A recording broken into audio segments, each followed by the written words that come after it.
Hello and welcome back to another installment of SimWorld Hoops. We got a triple header for you folks here tonight, starting off with Bad Boys Basketball at the Originators. I'm Paul Stiles, joined in the booth by B-Ron. B-Ron, glad to have you with me here tonight, and it looks like we're going to have a good first matchup on our hands here, don't you think? Here we We go. sure are. It's going to be a good one, Paul, and I'm happy to be on the call with you for these games here tonight. Let's get it started. Good to hear. I'm very excited. Any early prediction on any team, any specific team? So I picked the Originators to win this game. I'm excited to see DJ Wagner in action, of course, and of course we're going to pull the other end, Lorenzo Phenom. Those are the two-star players to look out for in this game. And early on the board, the Originators are with a bucket there. B-Ron, Lorenzo had some would say a slow start to the season with a poor performance week one. Would you say there's any specific reason he struggled that game, or was it possibly just, week one nerves, something like that? I think it's a lot of things, but I do think part of it maybe had to do with the fact that he was up against, Jason Crawford, who really improved himself over the offseason. I think that was a tough matchup for him. But I think that tonight he will have a better chance as he gets first bucket for himself on the night there to fall. Perfect timing there.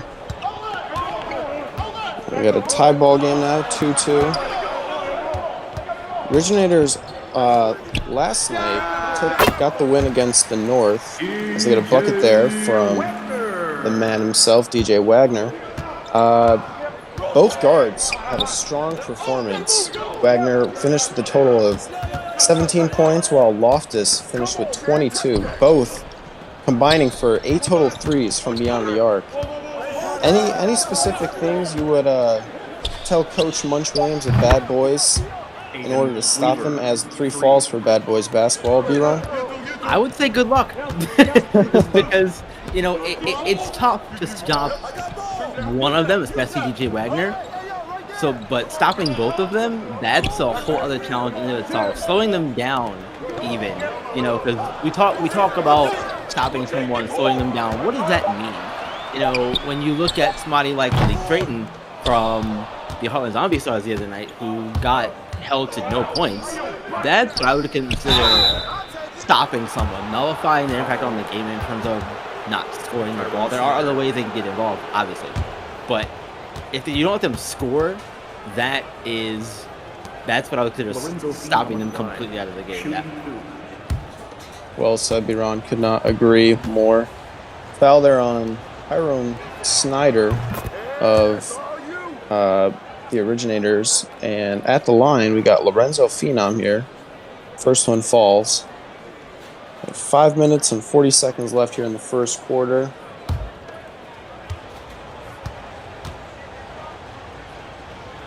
And we know Phenom had a bit of a troubled off season. We'll put it that way. His dad made some comments. He got into an issue with teammate Owen Pride, who Owen Pride's still on the team. The other former team member, Cash Ruffin, is no longer with them because of that incident that involved Ruffin and Pride.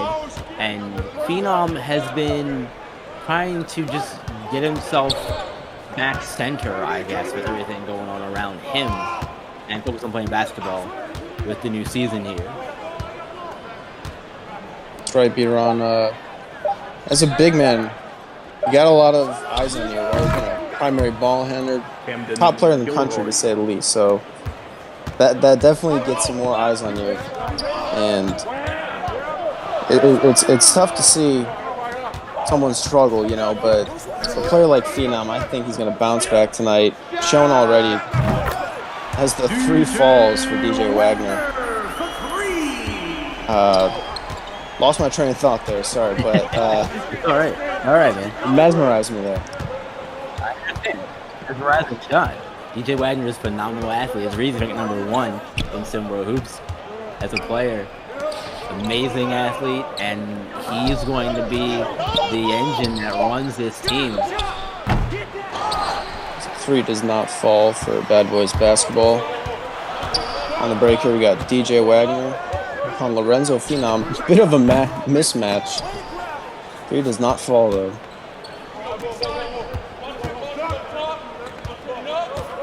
The other end, Bad Boys basketball. Looking to make something happen here. About 4 minutes left here in the first quarter. Three is up and down. Aiden Weaver. For Aiden Weaver, his 6'2" guard. Weaver had a 7-point outing last week against the reigning Trays. I think as a coach... Go ahead, Biron, sorry. He only made 1 3 in that game, and I'm looking to see how him and Nathaniel Garcia respond to everything. Because Garcia last week in the game against the Trays Timeout. started off hot and started off cold, and I'll probably back in break. We're gonna get a here. Come back for the rest of the first quarter. We'll be right back.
And welcome back, folks. We are back from break. Leading the way right now in the game, DJ Wagner with 8 points, 3 of 4 from the field, and 2 of 3 from beyond the arc. Biron, what do you think Wagner's seen out there that's making him so successful on the court? Honestly, I think he's just a really confident athlete overall, so that always helps. You have confidence like Wagner does, you can take and make any shot you want pretty much, which is a blessing for a team like the Originators. But as I said, he's going to be the main guy that you want to run your offense through, and if he gets going, it's only going to spell a good thing for your team as the game goes on. With Nathaniel Garcia there with the bucket to put Bad Boys basketball up 13-10. I was speaking about Garcia before the break, and I mentioned that he started off cold in the game against reigning Trays, and then he got hot later as the game went on, and made it into a game there towards the end. Unfortunately, we're able to come to the win. So I'm also going to be watching Garcia to see if he can catch fire early in the game and have a completely different performance than he did against reigning Trays in that one. That's right, Biron. Garcia currently leads SimWorld Hoops with the most threes in a single game, currently with 6, I believe, in that last one. I could be wrong there. And currently at the moment as well, Malcolm Chamberlain for Bad Boys basketball leads the league, sorry, as the buck there falls for Originators in single blocks in a game. So two players on Bad Boys basketball already starting the season hot. And Malcolm Chamberlain was absolutely on fire in that first game defensively. It was amazing watching him swat everything and sending out so many invitations to the block party. I want to say there was one possession he had like 3 blocks on one single possession or something like that. I mean, the man absolutely knows how to block shots. Yeah, it was absolutely insane. And this just having that kind of presence on defense is going to make some players think twice about driving in on you. Not all the time. Some of them, like Wagner, he's going to do it anyway. That's one of the things that he does well. He's just a very confident athlete, as I said. But when you have those kids like that who can send shots away at will, that will make you think twice. And if he's doing that now too, what do you think he's going to do in the next couple of years as he continues to get bigger and stronger going into college? Exactly, yeah. Will definitely be a problem in the next coming years as he only gets better. And both free throws fall for Bad Boys Basketball and Pagnotti there. Put him up 3 here with about a minute and a half left in the first quarter. I can see a few members of the Pagnotti posse out there in the corner there. They're ready to cheer on their guy. Pagnotti posse travels well, as does the Bad Boys fan base in general, but especially Pagnotti. And Jared Kinney with the bucket there. Originators, they run an interesting offense where a lot of just screens that lead to open threes. And I would say with DJ Wagner and Loftus, that's the ideal type of offense you want to run. Yeah, absolutely, because those kids can shoot the ball. And I think that is, as you said, the perfect offense in the run. Get those guys out in space, use those screens, set those guys up for easy looks, and that's what those screens are supposed to do. So they're doing their job. If they're working like that, and those kids are hitting their shots, the game plan's coming together for Coach Dodge. The bucket does not fall there for the Originators. Bad Boys Basketball on the break, and the bucket falls. Put them up 3 with 21 seconds here. You would imagine the Originators hold the ball here for the last shot, but I have been wrong before. Yeah. Especially here in Simba, who I've seen a lot of times where you think it's going to happen, and it just doesn't happen for whatever reason. So it's not like the NBA. These kids are going to shoot if they get a chance to. 2 does not fall. I believe that was after the clock. Who wouldn't have counted anyway? Let him not have counted.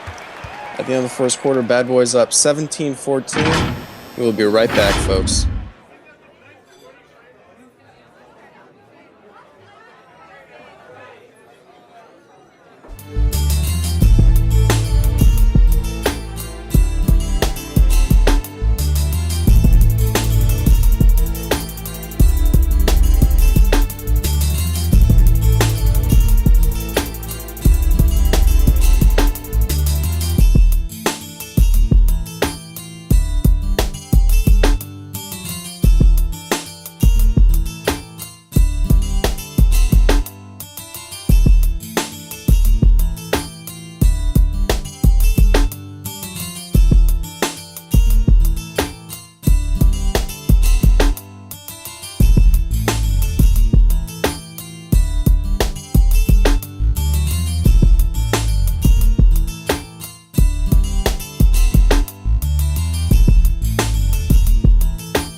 Welcome back, folks, to the second quarter of the Originators versus Bad Boys Basketball. Bad Boys are currently on top here, 17-14. And B-Ron, what did you see there in that first quarter that allowed Bad Boys to be so successful? So I think a big piece of it was Bo Pagnotti's play in that first quarter. It seemed like he was getting to the basket, not anytime he wanted, but a good portion of the time. He was just blowing by people and getting to the basket. That's always going to help in offense, get mojo going early in the game, which is big for when you fall into, oh my goodness, when you fall into stretches where you're Oh cold. my, the block from Kinney. Still got it. 2 does not end it. Right back up by Chamberlain. All Defense that was, defense. yeah, I was gonna say, all that defense. Oh, and oh, get that out of here! Another block on the other end. Owen Pride with the block. Absolutely nasty block there from Owen Pride. This is great defense in the last 2 minutes, or the last minute or so, really, to begin the second quarter, which is awesome, always. You know, Biron, you know what the best way to not get blocked at the rim is? What is that? I would say try to dunk it, because these lofty layups, they are floating in the air. These kids are 7-footers. Some of them over 7 feet. You can't be putting up soft shots like that. No, the 2 does not fall. No, absolutely not. And you know, Victorious Logalskis, speaking of tall players, Victorious Logalskis, he is 7 foot. And yes, you were absolutely right. As a wise man once said, you can't teach that. So, you know, it's one of those things that you always gotta look out for a kid like that. And Coach Dodge made a great late signing of Victorious Logalskis, bringing him in. And I think he's paying dividends so far. Oh, and another block. That was Quinney once again. And on the other end, the 2 falls. For Derek Nelson. Or Eric Nelson. My apologies. Timeout. Start it. Timeout here from Bad Boys Basketball. Quick second to talk things over. We're going to take a quick break, folks. We'll be right back with some SimWorld Hoops.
Welcome back, folks. We're back from a timeout from Bad Boys Basketball, currently winning in this game, 19-18.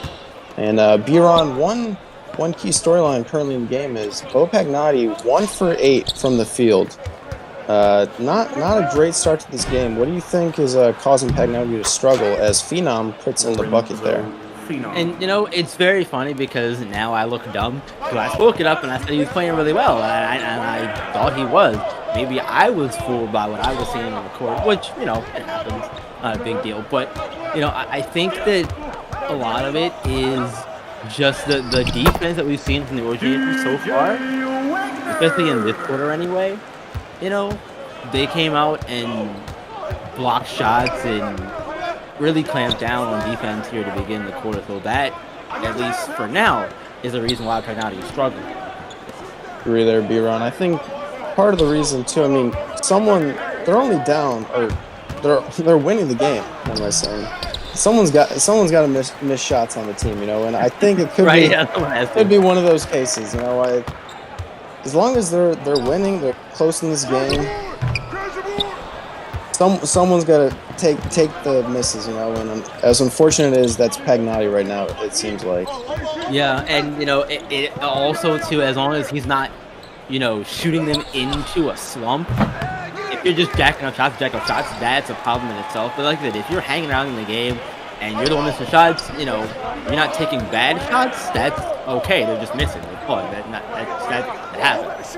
But Exactly. you continue to shoot and it continues to be a problem for the team and the detriment, that's when we gotta have a discussion. Right now, I don't think it's that time yet. Agree there, B-Ron, as the shot clock winds down. Fadeaway three. Surprisingly, just kidding, does not fall down. Yeah, I don't know what that was, but I tell you what it was not good. Phenom on the other end, showing the big man how it's really done. That was so pretty. That's one of the things that I really like about Phenom's game is that finesse that he brings. I feel like he's one of those do-it-all bigs where he can beat you with the pretty spinning fade jumper like that, or he can go with kind of dunk the ball. He can do it both ways.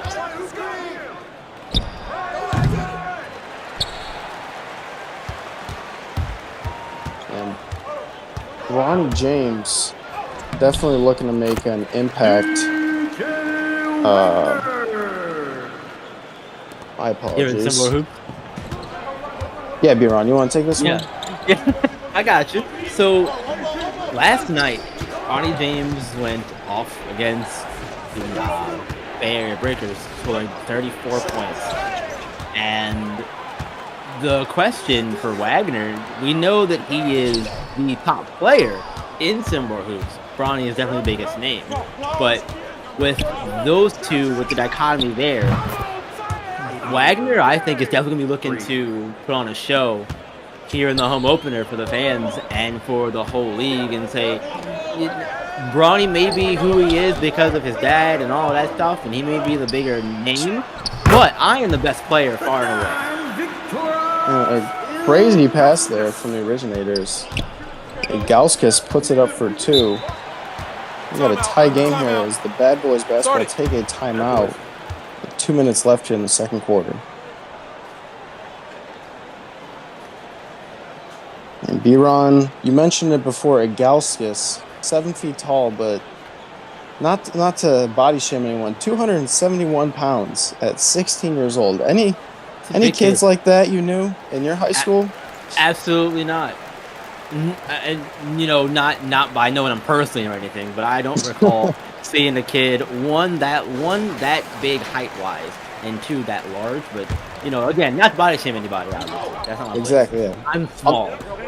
On the basketball court. I mean, the bigger the better. And Gauskas, he's got all the time in the world here to work on his fundamentals. Definitely a player to keep your eye on as this season progresses. Oh, absolutely, and especially at the high school level. The high school and middle school level, you have a lot of kids who are on a team just because they're tall. You know what I mean? Mm-hmm. But Gauskas, I don't think he's that person. I don't think he's that kid who's on the team just because he's tall. I don't think he'd be at the Simba Hoops level if that was the case. Honestly, but he can play. As Aiden Weaver crosses his defender up for the easy two. Weaver currently leading the team in scoring. Could you have seen that coming, B-Ron, or were there any other names you possibly thought would be ahead of him? I wouldn't have seen it coming. I would have seen, obviously, either Lorenzo Phenom leading the way or Pagnotti leading the way, or maybe even, Garcia if he gets hot from deep. But Aiden Weaver, showing he's got some game. And the three goes up and does not fall for the Originators. About 45 seconds here left in the first quarter. Not the best look there on the three ball, but with the shot clock winding down, had to get some kind of shot up. Unfortunately, it was not a pretty one at all. And Phenom down low. Could have seen that coming from a mile away. Yeah, that's exactly what you want to have on the pick and roll. Create the mismatch between you and the smaller defender. That smaller defender at that time happened to be DJ Wagner. We know he's good, but I don't know if he can stop Lorenzo Phenom like that. That's a mismatch waiting to happen. It's good, big time. Especially on the pick and roll. Big man's got full head of steam. Tough for anyone to stand in front of him, let alone DJ Wagner. Shot goes up here and does not fall. See if Bad Boys can somehow get a shot here. Ooh, I almost went in. Around the rim, but does not fall. Ending the half 30-26. Bad Boys are currently up. Got a good game here, Biron, don't you think? Oh, we definitely do, and they are hanging around here in the game. I am very pleased by what I'm seeing so far in this game. It seems like it's a very defensive, heavy game. It's definitely, I think, one of the lower scoring ones we've seen out of the first half anyway. And this just means that I think we are in for an exciting finish in this one. What about you? I could not agree more, Biron. I like how both teams are going back and forth. You know, I've seen a couple of games where the team gets a lead early on, so it's nice to see that. You know, right now it's going back and forth. You see one block on one end, you see another on the other end. You know, both teams getting their moments, having their highlights. So, as you said just before me, I'm hoping for a good finish here. Yep. And we're gonna take a quick break for halftime. We're back for the third quarter action here and some more hoops.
And welcome back, folks, to the second half of Bad Boys basketball versus the Originators here tonight. Bad Boys currently on top, leading 30-26. Looking to keep that momentum going here in the second half. Biron, what are some names you expect to lead the way here for either team, I should say? Well, leading the way in the first, so let's go to the first half. In the first half, the Originators were led by DJ Wagner, 14 points and 1 assist, whereas for Bad Boys, it is the two-headed attack. Lorenzo Phenom and Aiden Weaver. Aiden Weaver perfect for all of his shots in the first half, while Phenom's 4 for 6 in the first half. So I think that in the second half, it's going to be more of the same. Maybe you'll see Phenom start to take control more, or maybe Weaver will dominate more for Bad Boys. But I think that for the Originators, it's still going to be all about DJ Wagner. Well said there, Biron. As the nice pass there from DJ Wagner. The bucket does not fall for the Originators. That's good defense there, though, to get the body in the way and not let that shot be too easy, because that was a really great pass. What a block. Got more than the body on that one, Body and the ball, most importantly. Exactly. DJ Wagner so quick with that first step as he feeds it to Gauskas. A little bit of a mismatch here. Bucket falls for Gauskas. I think that was Baugas on him, the 6'1 guard. 6'1", 196 for 7 feet, 270 pounds. I mean, get out the way, man. Just back off. Don't worry about it. Back off. Don't try to put on poster, man. It's fine. It's fine. And Phenom gets a shot. What is your frustration? Number 21 for the Originators, Tyrone Snyder. As DJ Wagner gets the bucket to fall. You know, Snyder, we saw him do a lot of that in the pickup tournament that we saw him play in, and I'm not surprised he had carry over to here, but it's just fun to watch. I mean, yeah, who doesn't like a good block, right? Absolutely. As the 3 falls for Baugus. 3. Big shot from Baugus. He's been held in check so far throughout the first half, so hopefully that'll get him going here in the second. Yeah, Baugus. I do think that, you know, the other thing for Baugus, too, is that he is a really great defender. That's where he is going to make his money, so to speak, as right now the level. As Gauss gets the slam dunk to fall. Those are easy. I wish I could do that, man.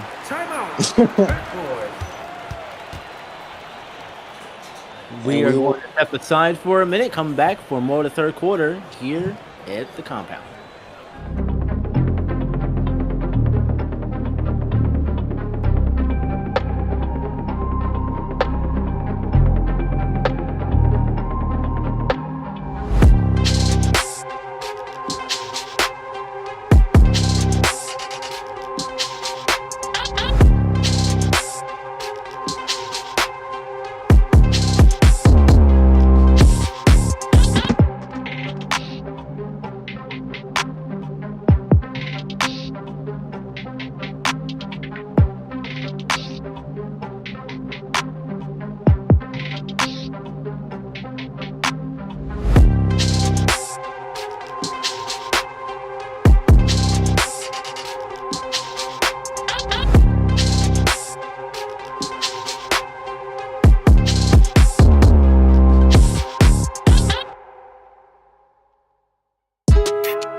And welcome back, folks. We're back with some SimWorld hoops. Bad Boys basketball currently leading this one up 3 with about 5 minutes left in the third quarter. Iran, what are some players, I mean, we mentioned before, or player, what's the one player on the Originators that we should talk about in this game? Well, obviously it's DJ Wagner. That's the way he's playing tonight. He's got 18 points. I want to say 16. 16? Okay. My eight was like a 6. That's my bad. That's my bad. But yeah, 16 points leading the way, and it's no surprise. Again, #1 player in SimWorld hoops, and we expect this out of him for sure. The problem, I think, though, comes, and this is a problem for later, not now, obviously, but the problem comes when what happens when Wagner gets stopped or slowed down even a little bit. Not to say that no one else on the team can step up, but I feel like in a game like this, even though they're hanging around in the game, someone else who may have to at some point step in for Wagner when he's not on the floor and get points in bunches. I agree there, B-Ron, but I think what's nice about Wagner is he's a great scorer, but he's also a great facilitator. As the slam dunk falls there for Chamberlain. In their game last night, he had 8 assists. I think Wagner, he's a great scorer, but he also knows how to give his teammates the rock, and I think that's a great quality to have when you got the talent like he does, you know. So 3 falls there for the Originators. That is very true, and you know, when you have a kid like that on your team who can do both of those things very well, you know, that is just going to make everything so much easier for your teammates, because they know that, hey, we don't have to worry so much about him wanting to do it all by himself, right? Because we know he's going to feed us the ball, so we can help him out, if that makes sense. Sometimes you have Chamberlain dunks it right over Snyder. Snyder had some blocks early on, but couldn't get that one there. Not that one. Originators.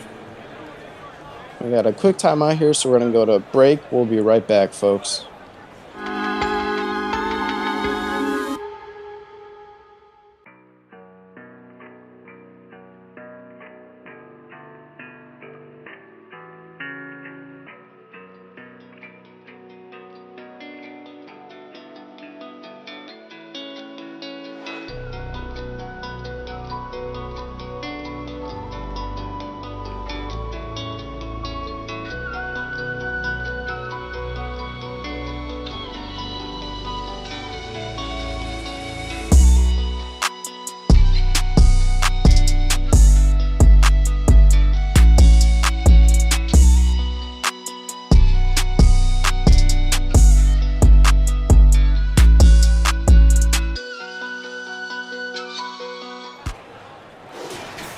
And welcome back, folks.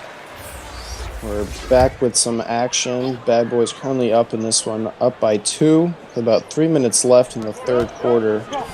Got some subs in for both teams. Full sub out for the Originators. Looking at readjusting. Wagner's still in the game. And you know,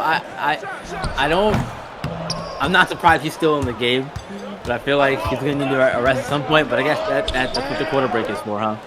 That's right, yeah. That's why you call those timeouts. As another dunk falls for Bad Boys basketball. A lot of easy dunks for them. Like I said before, Snyder early on, a lot of blocks, but right now paint is open season for Bad Boys, don't you think, P-Ron? Oh, absolutely, yeah. And that's one of the reasons why I think they have the lead that they do, and the Origins haven't been able to really get back in control of this game. They've been playing from behind for a while now. Every time they get close, they give up an easy bucket inside, or it just falls in general, and they can't seem to get that lead down to tie it and or take the lead back. That's right. They've been down, but it's mostly been two or four for the entire game, but neither team really able to take a commanding lead in this one. There's the 3 falls there for Bo Pagnotti. 3. Slowly coming back in this one after a rough start in the first quarter.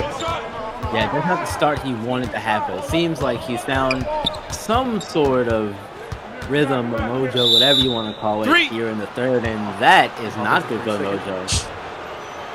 The offensive 3 seconds there by the Originators. Kevin Sullivan. Don't know what he was thinking there, but the Yale's block of the game there. That's a good one there for that the block of the game for sure. And, you know, Sullivan is trying to pick up where Johnny Baldwin left off for the Originators. Now, I'm not saying that Sullivan is a Johnny Baldwin caliber player. That's what I'm saying at all. But I'm saying he has to fill those shoes technically as the one of the lone returning players besides Eric Nelson on the Originators team from last season. Well said there, B-Ron, as the shot clock is winding down here. The shot does not fall. I believe that was Garcia in the shot. A good contest there, too, though. Even though the shot clock was winding down and you have to get a shot up, they want to make it too easy, so good job closing out there. As the fadeaway jumper falls for Jared Quinney, a 6'6" wing. Slowly having himself a game here, B-Ron, as another wide open dunk for Malcolm Chamberlain. I feel like he's been doing that all night. I feel like all of his buckets have been dunks like that in some shape or form. As DJ Wagner gets the layup on the other end. I agree there, B-Ron. If it's not on the fast break, he's getting himself in good position for offensive boards. And, I mean, if it ain't broke, don't fix it. He's got wide open dunks as the tough layup from Nathaniel Garcia over the big man. Yeah, and he got him out of position there, too. I think using your height as an advantage there in the rare case where that's flip-flop is what happened there. He got the big guy out of position and made that layup much easier than what it would have been. DJ Wagner with the contested 3 does not fall. And that's the end of the third quarter. Bad Boys up 5 points. Be right back with the fourth quarter, folks.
welcome back, folks. We got some fourth quarter action here on our hands between Bad Boys Basketball and the Originators.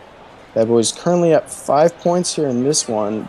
B-Ron, what have you seen from the team that's allowed them to be so successful in this one so far? I think a lot of it has been their ability to just get to the paint with ease.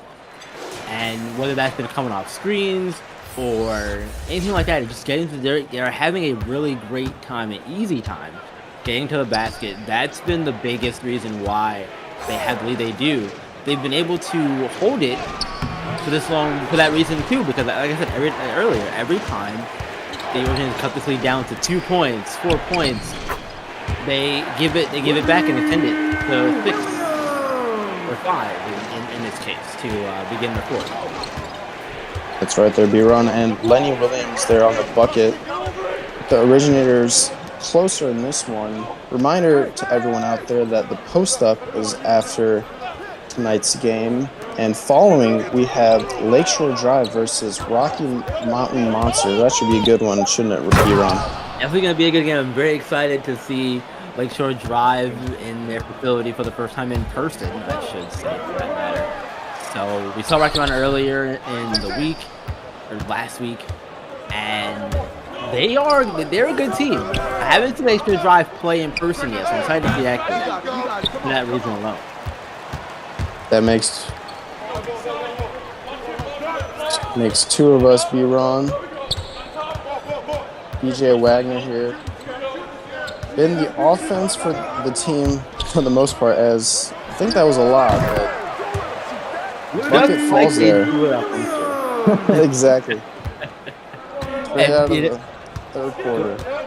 And, I think that the Originators, in order to get back in this game, I think that they're going to have a heavy dose of DJ Wagner, but I also think that they have to figure out a way to get stops on the defensive end consistently, because they really haven't been able to do that for a couple of times, and I haven't been any consistency. Especially on those inside shots and allowing penetration or just easy shots on the inside. They're gonna have to figure out a way to stop that or limit that in some shape or form.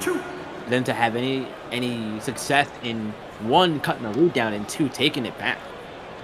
That's right, B-Ron. A lot of success down low in the paint, especially on the offensive rebounds. I mean, I can't tell you how many times this game Malcolm Chamberlain has had a putback dunk, or Lorenzo Phenom. It's been a lot of just dominance down low for the big man. But it's only a 2-point game, so can't be saying too much either way, for both teams here.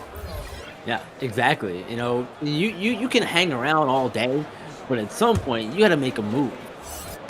And the Originators, they have to figure out a way to make their move in this quarter, and I suggest you do it sooner rather than later, because it's going to get to the point where you can't hang around anymore. You got to go.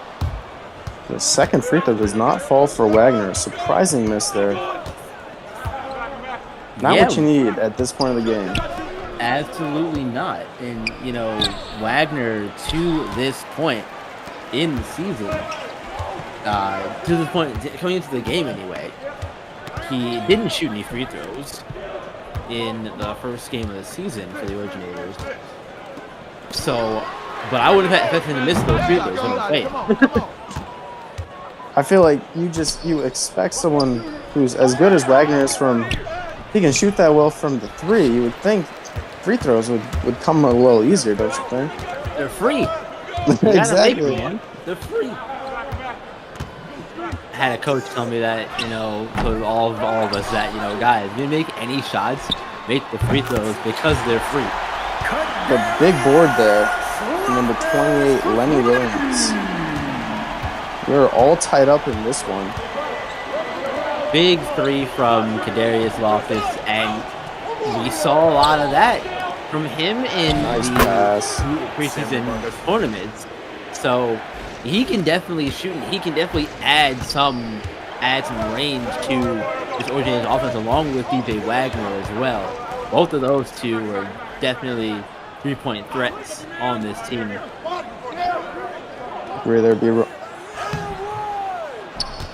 The bucket does not fall there. A 2-point game here with about 4 minutes left. I think it's interesting. Both teams kind of different mindsets here with Bad Boys playing more inside out while the Originators are the other way as the three does not fall with DJ Wagner leading the point. Don't you think, B-Ron, it's a little different strategy here for both teams as the three does not fall. Clash of styles, and that was not something at all that I want to see from Kevin Sullivan at this point in the game. No, not that. Anything but that. You could tell by how long it took for him to put it up that it was not going to go in. As Phenom, as usual, dominating in the post with the shorter Jared Quinney on him. DJ Wagner takes it in for the easy two. Back and forth all game, B-Run. That's been the theme of this one, back and forth all game long. It's been so fun watching this one with you, Paul. I think we're ready for a really good finish here. I'm hoping for a game winner. I haven't seen one yet, so. The big man move there. He absolutely just powered through him, gave him the shoulder, and that was easy pickings. Camden Gilroy, DJ Wagner. B-Ron, do you double him at this point, or do you just, because you're trading buckets, you're as long as you're scoring on the other end, you're in good position, aren't you? Yeah, you're definitely in good as long as you keep making your shots. And I do think it's something to consider at this point, doubling him, because as you know, to this point, it's really been the DJ Wagner show. No, disrespect anyone else on the team, but it's really been DJ Wagner, and you have to get that rebound. And we'll be right back, folks. 2 minutes left here in this one. Be right back. I don't wanna fall for you. I don't wanna fall for you. I don't wanna see you in the morning, 'cause you gon' have me twisted while I'm yawning. I don't wanna fall for you. I don't wanna fall for you, yeah. Top down, baby, what it do? What you talking about? Swinging, baby.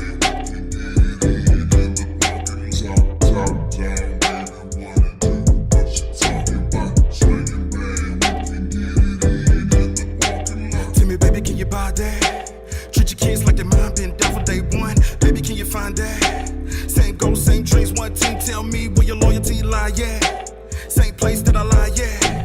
In your eyes, body, soul, and mind. Where cosmos divine, yeah. In the womb of the queen, making love so supreme, catching dreams of a fiend. Gotta light it, gotta lean, gotta sauce, gotta drip, gotta drown. And it's going down. I don't wanna fall for you.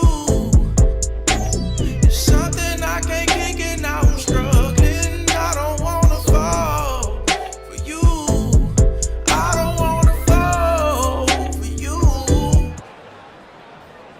We are back with some fourth quarter action here. Bad Boys currently up 60-56 against the Originators. About 2 minutes and 40 seconds left. B-Ron, it's been a lot of team ball for Bad Boys and DJ Wagner on the other end. Yes. Would you not agree? I would agree wholeheartedly with you, my friend. And you know, I'm honestly at this point, I have to be impressed by Wagner, his ability to stay in the game and play at the high level that he had for this game in its entirety. You gotta think, though. You gotta be tired, and the energy to keep going like that, given everything that you've had to do in this game for your team to keep them in the game. Oh God, is just amazing. It's a vicious block, but it's Jared Loftus. So right back up. Got a 2-point game here with about 2 minutes left. Unfazed by the block, which is he got blocked, but said, you know what? No, I'm gonna do it anyway. Do it again. The double comes to Phenom and gives it to Baugus for the wide open three. I don't know about that double there, B-Ron. I think you let Phenom get his two if he's gonna do that in the post. He can't be doubling and leaving shooters wide open for threes, as I say that. Gauskas with the big board. Oh, but you gotta finish at the rim, big fella. Snyder gives it a shot, does not fall. A lot of shots on that possession. Unfortunately, no points for the Originators.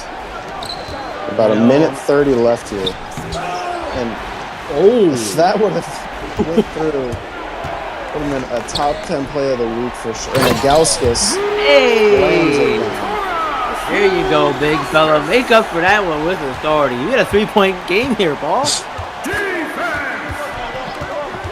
Close one for sure. Probably the best game I've called so far. And the double comes again, and Baugus hits another 3. Absolutely deflating if you were the Originators. Yeah, and I think that quieted the crowd a little bit too. They were a little hype after that last bucket, but they got right back down to earth after that one. I don't know, like you said, I don't think now is on the double. I think you take those 2s at this point. The Snyder jumps. I could have sworn he jumped over. I don't know who that was on the bad boy. It looked like he did. Nearly. Absolutely floated in the sky. Got a 4-point Or they ducked game one or the there. other. Right, exactly. What a good. But now you got to D up here and get the stop. As There's the you block. say There that. it is. DJ Wagner on the other end. Up shot. Gauskas with the big There you go. and a big finish. Making Oh, it a 2-point game here with about 30 seconds left. Here we go. B-Ron, who do you want taking the shot for Bad Boys basketball? As I Phenom. Honestly. he's in the position. Oh!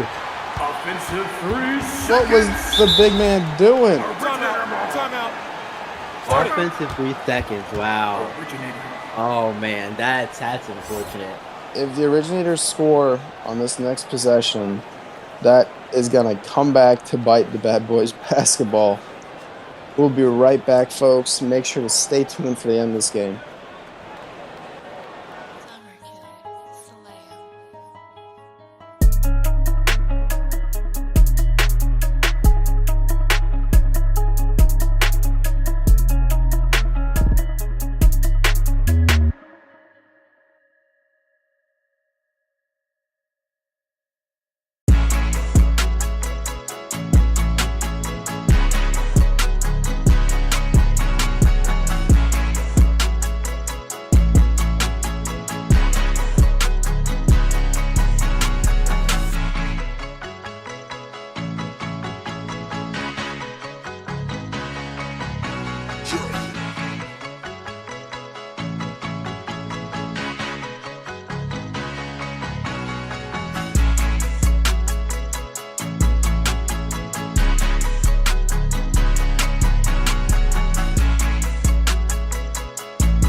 And we are back, folks, here for the end of the game.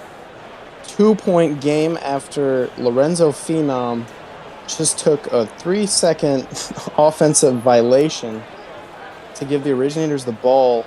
Iran, what do you expect the Originators come out with? I know it's going in DJ Wagner's hand to begin, but Yeah, is it going to play end? for DJ Wagner. Is it going to end with the ball in his hand, or do you think Wagner makes a play to one of his teammates here, possibly for the last shot? If he finds someone open, I think he will. Honestly, I think he will. I think we've seen over the first 2 games that he's an unselfish player who will definitely give up the glory to another teammate if it means winning the game. or tying the game in this case, whatever the shot may be, because they can either take the lead or tie with the basket here. We will see now with about 15 seconds left on the clock. Wagner gets in the lane, passes out to Snyder, and takes the contested layup. Not the kind of shot you wanted if you are a fan of the Originators. Oh, man. Yeah, that's not the one you want at all. Ah, that's heartbreaking. At I mean, this game's point, not that's over. heartbreaking. Game's not over, you know, but definitely Yeah, does not help. Yeah. Now you gotta play the foul game and see, you know, they have to miss the free throw and you gotta get the ball off the court quick. Because I believe the Originators are out of timeouts. I mean, I feel like we've seen a lot in basketball. Tracy McGrady, how many points in however many seconds? Yeah. DJ Wagner. I always 9 or go with 11? the Reggie Miller one. Reggie Miller, yeah. As a Bulls fan, we had Take a break. Two shots. not so long ago, Zach LaVine against the Hornets. It was some crazy 8-point comeback with like 30 seconds or something like that. I don't know. Not saying it's gonna happen here, folks, but This free throw. now something's possible. Yeah. They're in the game now. They're in the game now. If you make them both, it's over. But Right, Originators, no timeouts. Make or miss, gotta push the ball. yeah, that's the other issue. You have to push the ball up the court in 5.5 seconds. You can do it. I'm saying you can't do it, but it's gonna come quick. There it is. And the shot does not fall. Bad Boys win this one 67-64. Iran, what a game.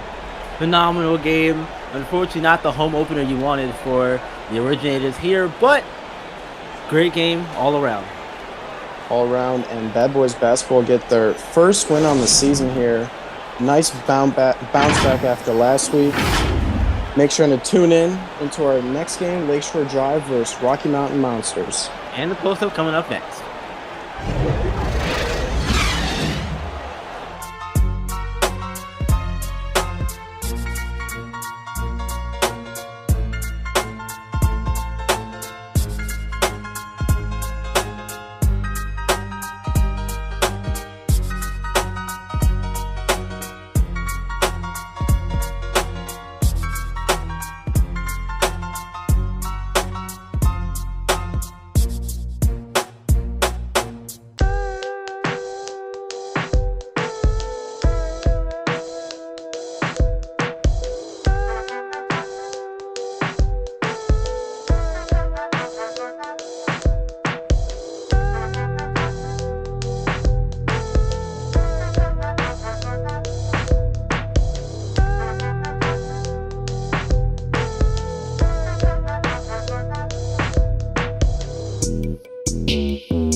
Welcome. Good afternoon. Welcome to the Post Up here. I am Maestro, lucky enough to be joined tonight by my guy, Big Bob.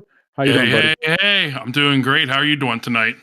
Absolutely awesome. Absolutely awesome. I always want to give a shout out to our broadcast crew of Big Ron and Paul for a great job calling our game tonight, the originators and the bad boys. And it seemed like nobody wanted to win that game at all. Uh it brought me back to the days. I think for both teams. I think the biggest thing, just going away from the shots and just this game in general, uh, two things stood out. Nobody stepped up for Wagner on the Right, originator. right. Nobody in particular stood out for Bad Boys. It was just a complete team game. But like you said, at the end of it, nobody on either team wanted to score. I don't understand why Wagner is not the guy. Kind of like when LeBron passed it off, I think, to J.R. Smith all those years ago. Yes, He, absolutely. Absolutely.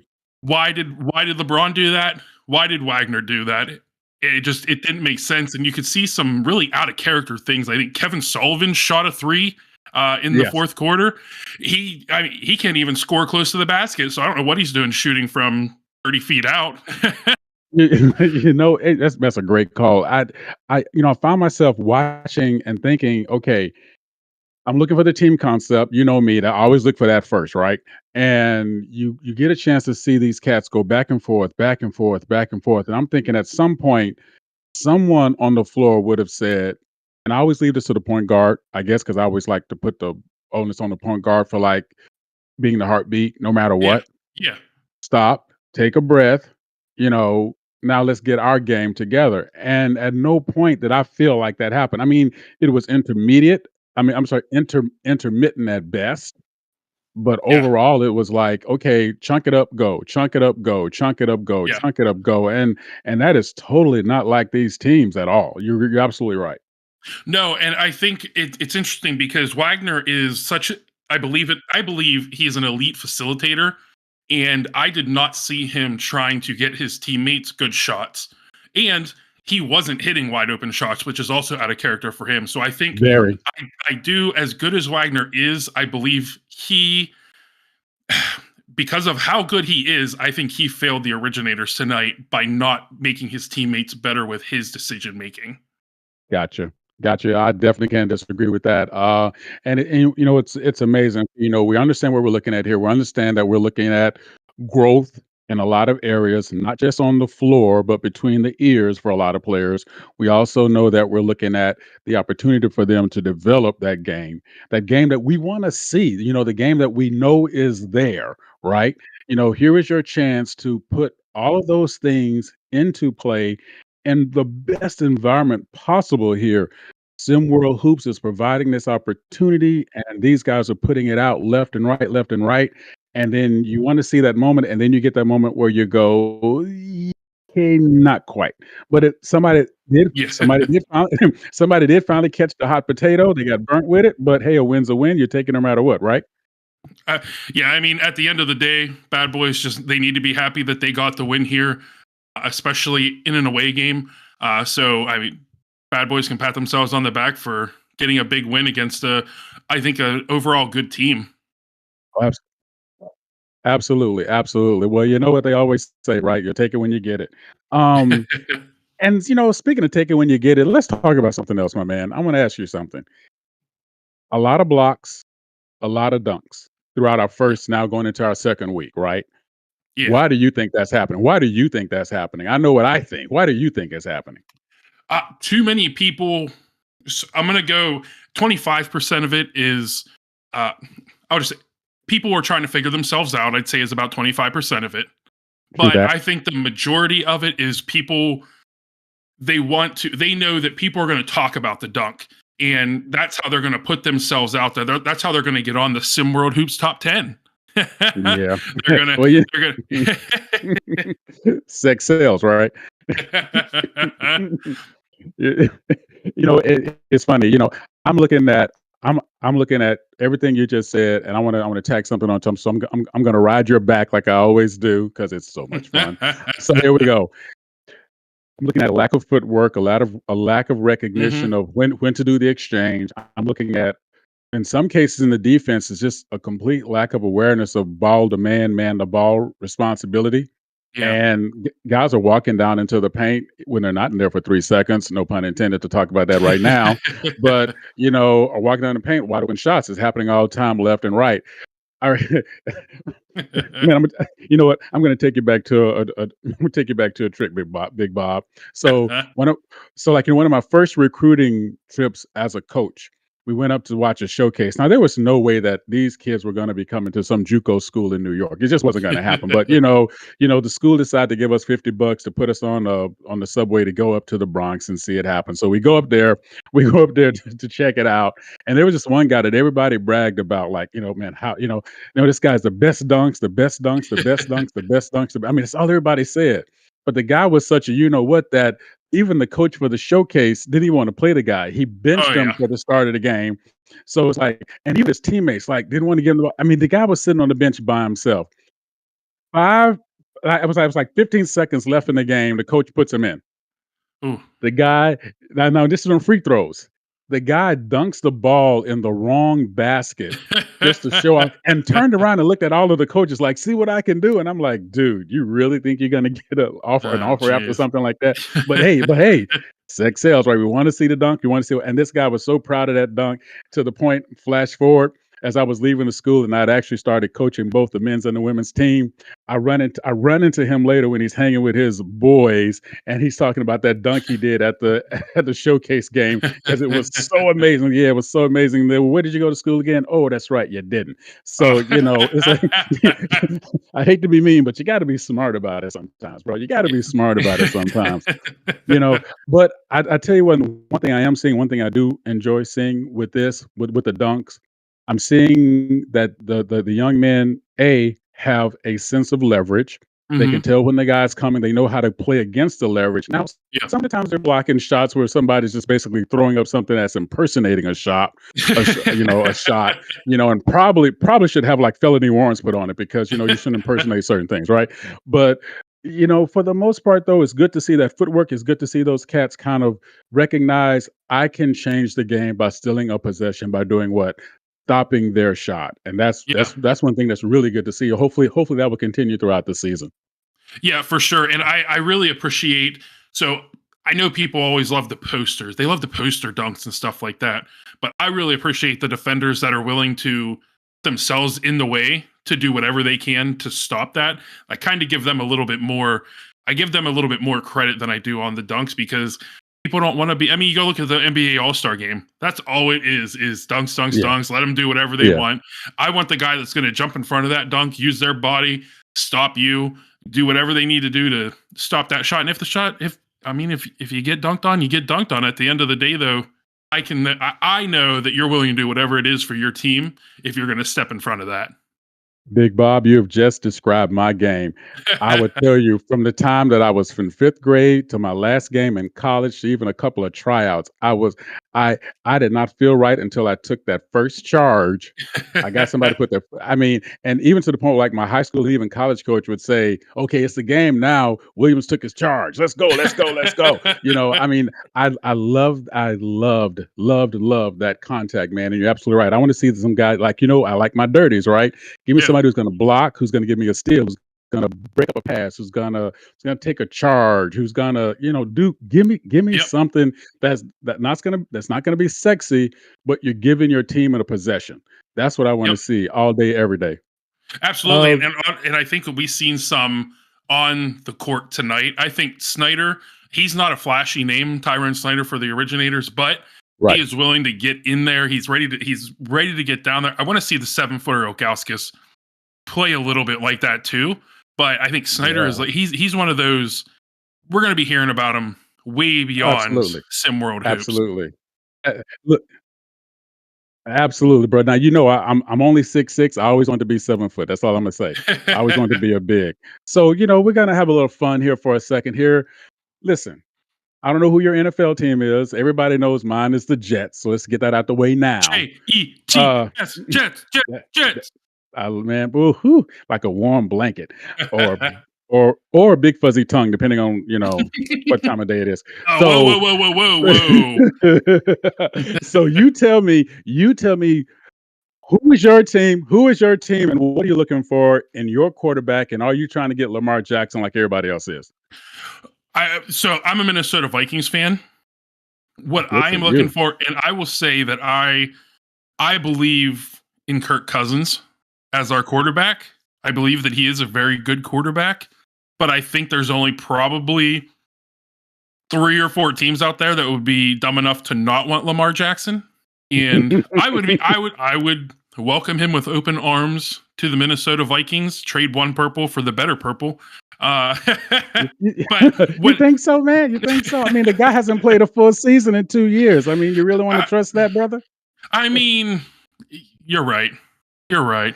We're going to give him $250, $300 million and maybe get a year and a half out of him total.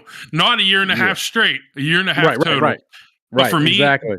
to answer one of your other questions, what I'm looking for in a quarterback is Brett Favre.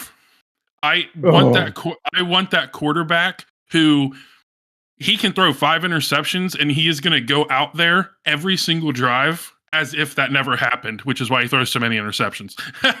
You know what?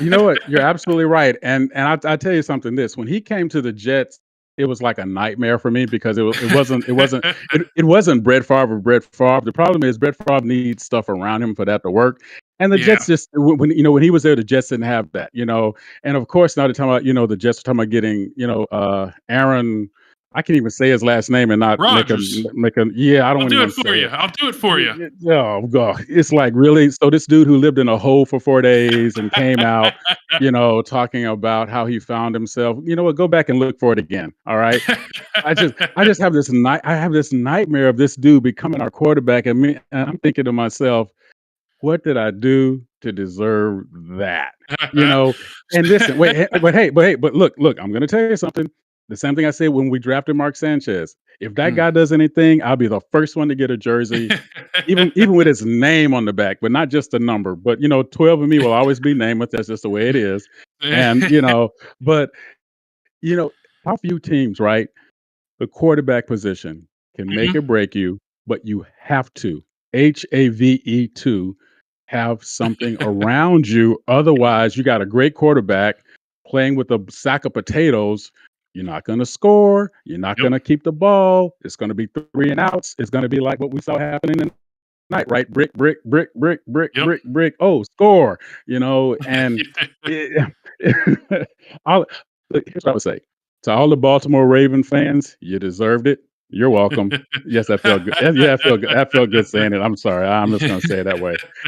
Well, what I will say is I'm very excited for Aaron Rodgers if he does get traded to the Jets, because that just means next season he's going to be a Viking and we're going to get to the NFC Championship game and then follow. Gosh, flashback, like with Favre, right?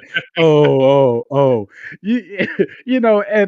and dude, I tell you something. I could totally see that happening too.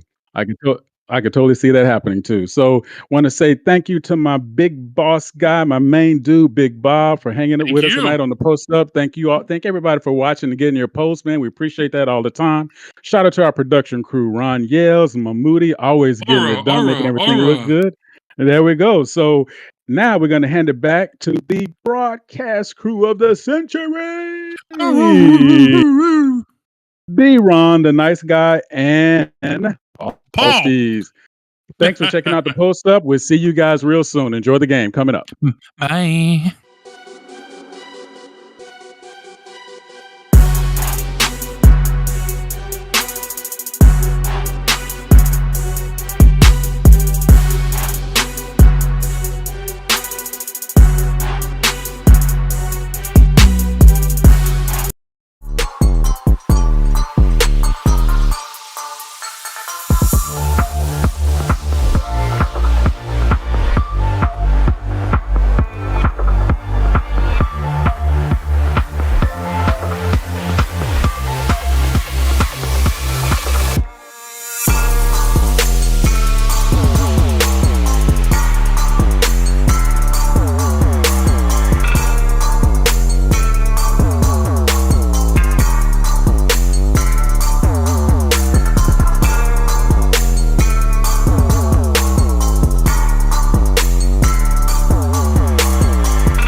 Hello and welcome back to the second game tonight of tonight's triple header between Lakeshore Drive and Rocky Mountain Monsters. In the booth, we have Paul Stiles, joined by B-Ron again. B-Ron, who do you got tonight, and what are your thoughts going into this game?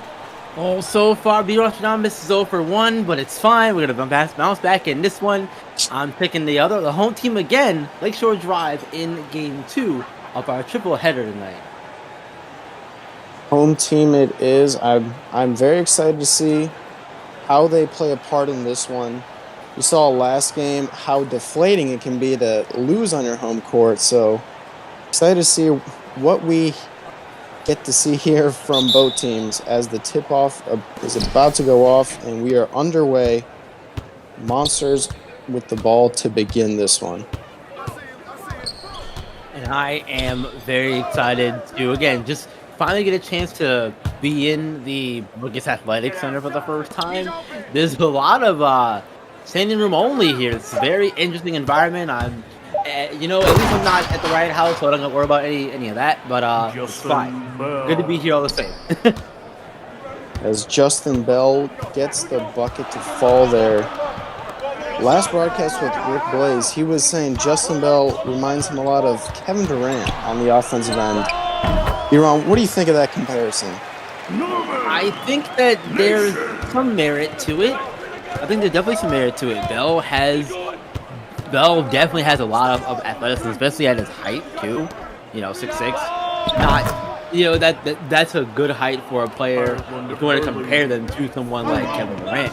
So I think that overall this Monsters team is going to impress a lot of people and surprise a lot of people, myself included. As the bucket falls there for Norman Nations to bring the game within 1. And I agree there, B-Ron. I'm excited to see what the Monsters can do in this one. As another shot falls for Ireland early. Getting hot early in this game.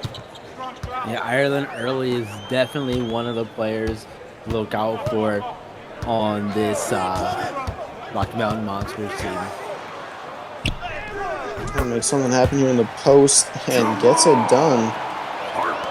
Jamal Harper, 6'5" wing for Lakeshore Drive. Tough finish there. Monsters here on the other end. Layup does not fall. Quick tempo here, B-Ron, don't you think? A lot of quick shots, a lot of fast breaks. Not a lot not like last game. We were seeing a lot of phenom in the post as his drive gets the bucket to fall. Yeah, you definitely read my mind. I was just going to comment on the pace of the game. It's very fast, and that is a nice, not comparison. Can't think of the right word for it, but it's a nice dichotomy of between last game and this game to have the faster pace be the start of it anyway. Question is, can you keep it up for the majority of the game? Right, and I agree that B-Ron, we could also just be readjusting our eyes because we just watched a long game that went down the wire. So I bet both teams were quite fatigued at the end of that one. So that's fresh legs in this one. That's very true. We definitely could be seeing a lot of that special effects here. But it's a back and forth game though to start. I love it. And early, making a presence here on the offensive end at least. The bucket gets the foul there. Walker on the foul there. First one for the Monsters. Got an opportunity here. Take a look at some of the players on the team of Lakeshore Drive. B-Ron, what are a couple players or one player in particular you'd like to keep your eye on this one? I think we have to start with the kid at the free throw line right now, Drake Carvel. He is the 16th ranked player in the class for this season, and he is having interest from Illinois and Wisconsin as far as colleges go to play basketball at. So we're hoping to see him continue to improve this season and eventually, hopefully, get an offer from one of those two schools that he's interested in. or that are interested in him rather, and maybe continuing his playing days over there. Yeah, we will see as he gets both free throws to fall there. If it makes any difference, Harvell, come to Illinois, we'd love to have you here. But I don't know if you can hear me right now. The shooting foul on the other end. Yeah, free throws once again. I'll switch it back now, Biron. On the Rocky Mountain Monsters, what's a player you're really looking at in this game to make a difference, either on the offensive or defensive end? So I think you have to focus on the two bigs, but I'll give you one of them for now. Maury Washington. He is 6'9", a fellow lefty, and he's from Texas. So I think he's also surprising too in that regard because he's also a two-way football star. He plays offensive lineman and defensive tackle, and I feel like football players translate to basketball well in certain regards. You know, their height is an advantage. Their physicalness is an advantage too. You know, Antonio Gates was a basketball player who made the switch to football. So it's just one of the things that I think that they have an advantage in certain areas. I agree there, B-Ron. Usually tight ends, though. I feel like you don't really hear this. Lakeshore Drive gets the easy bucket there from Jamal Harper. Defenders got stuck on one another. As I was saying, though, it's usually tight ends that you see going from from football to basketball. My apologies. Never see like a wide receiver or quarterback. You know, it's interesting. You know, it's always those 6'6", 6'8", whatever. You know, it's right. Your quarterbacks, your receivers, they might be, you know, baseball players. For example, in Russell Wilson's case, one that comes to mind immediately for that. Right. Got a 1-point game here. Lakeshore Drive currently up with about 3 minutes left. Allen with the ball. Game kind of slowed down here, B-Ron. It was quick early on, but I think teams have kind of settled in. Taking maybe a little too long on this one. As the shot falls. Maybe not. Quick timeout from Lakeshore Drive. Timeout, Lakeshore. Coach Lovelace needs a quick second to talk to his team. Talk about the game plan here. Yeah, and that's a big bucket there from Kenneth Gaffney. And with Gaffney running the point for Rocky Mountain, he has a great matchup across from him again in Dre Carvel. And I'm really interested to see how that matchup plays out over the course of this game too, and to see how much the Gaffney brothers get involved together as a unit in this game as well. You mentioned the Gaffney brothers. Seems like one of them got the better genes. Maybe I'm wrong here, B-Ron. Which one? Gaffney Ward, 6'7". Well, Kenneth Gaffney, 6'1". I see where you're going at. Okay. I can't. As someone who is neither of those heights, shorter, I will say that I agree with you. I'm incredibly jealous of both of them. They both got good genes. Hey, man. But that's why I'm over here talking to you right now. That's right. That's why they're playing, and we're commentating on them playing. Absolutely. But speaking of, you know, again, go back to Gaffney for a second. He is also the number 48th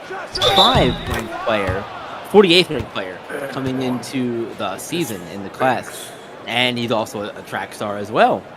He specializes in the 400-meter hurdles. Did you ever run track in high school, Paul? You know what? I did in middle school, but I kind of got bored with just the running. I couldn't find another event, so stick to basketball and football. What about you, B-Ron? I was a baseball guy. I had thought about running track in high school because I was fast, but it was something that never really appealed to me.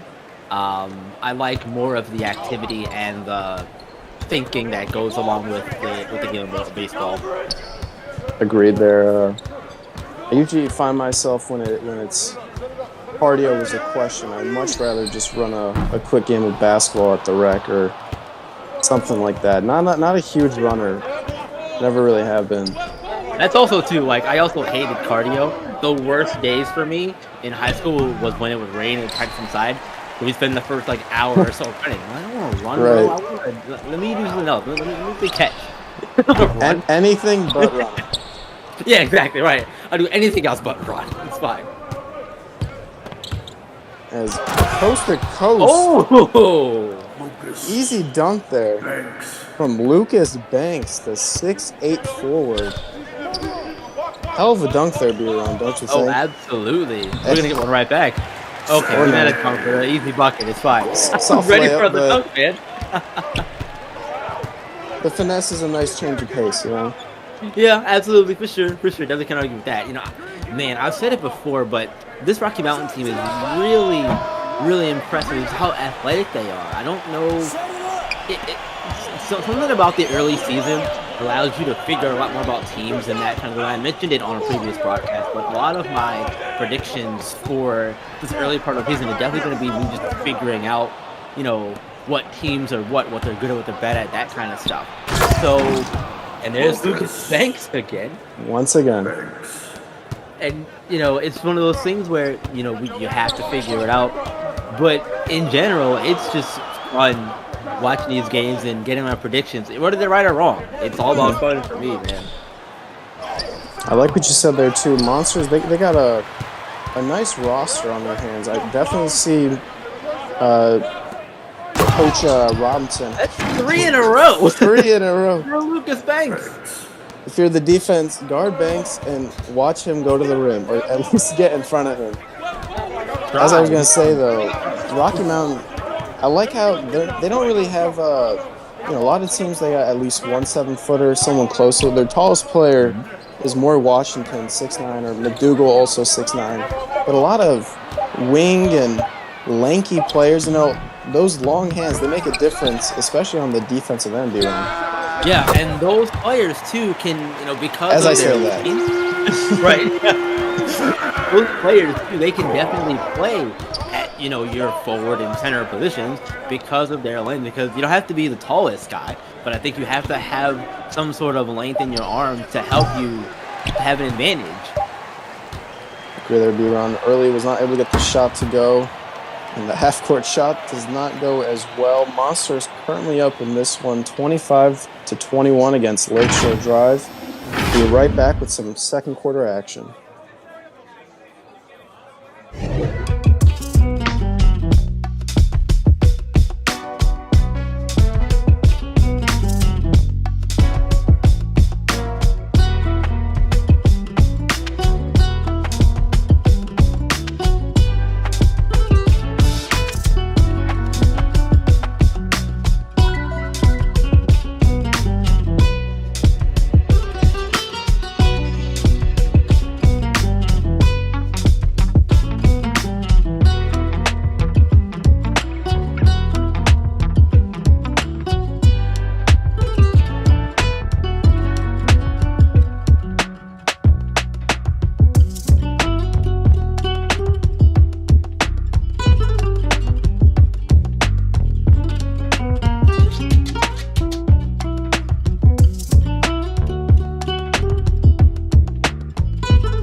Welcome back, folks. We got some second quarter action on our hands here between Lakeshore Drive and Rocky Mountain Monsters. Monsters currently on top, up by 4. And I was going to say the shot falls down, but gets the rebound, gets blocked. B-Ron, what did you see there in the first quarter that made the Monsters so successful? Well, I think a lot of it has to do with the tandem of both Lucas Banks and Ireland Early. Banks has shown his ability to get to the basket pretty much at will in the first quarter, and then Ireland Early with the great shooting that we've seen from him to begin the game. That's where he shines on the court. His ability to shoot the ball and make it at a very high clip. He's done that so far to begin the game. Agree there, B-Ron. Also, I mean, it's a lot easier on offense when you just got fast break dunks and easy layups. Not a whole lot of defense being played in this one. Oh, for sure. Yeah, defense has definitely been an option, right? It's like you get a basketball game with a side of defense. Right. It's like the All-Star game. They turn it up when there's 2 minutes left. Yeah, pretty much. Exactly.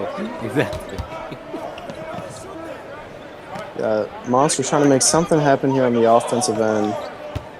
Lucas Banks with the ball. I would expect him to get to the rim, or at least try to. It's been working so far. Try, right?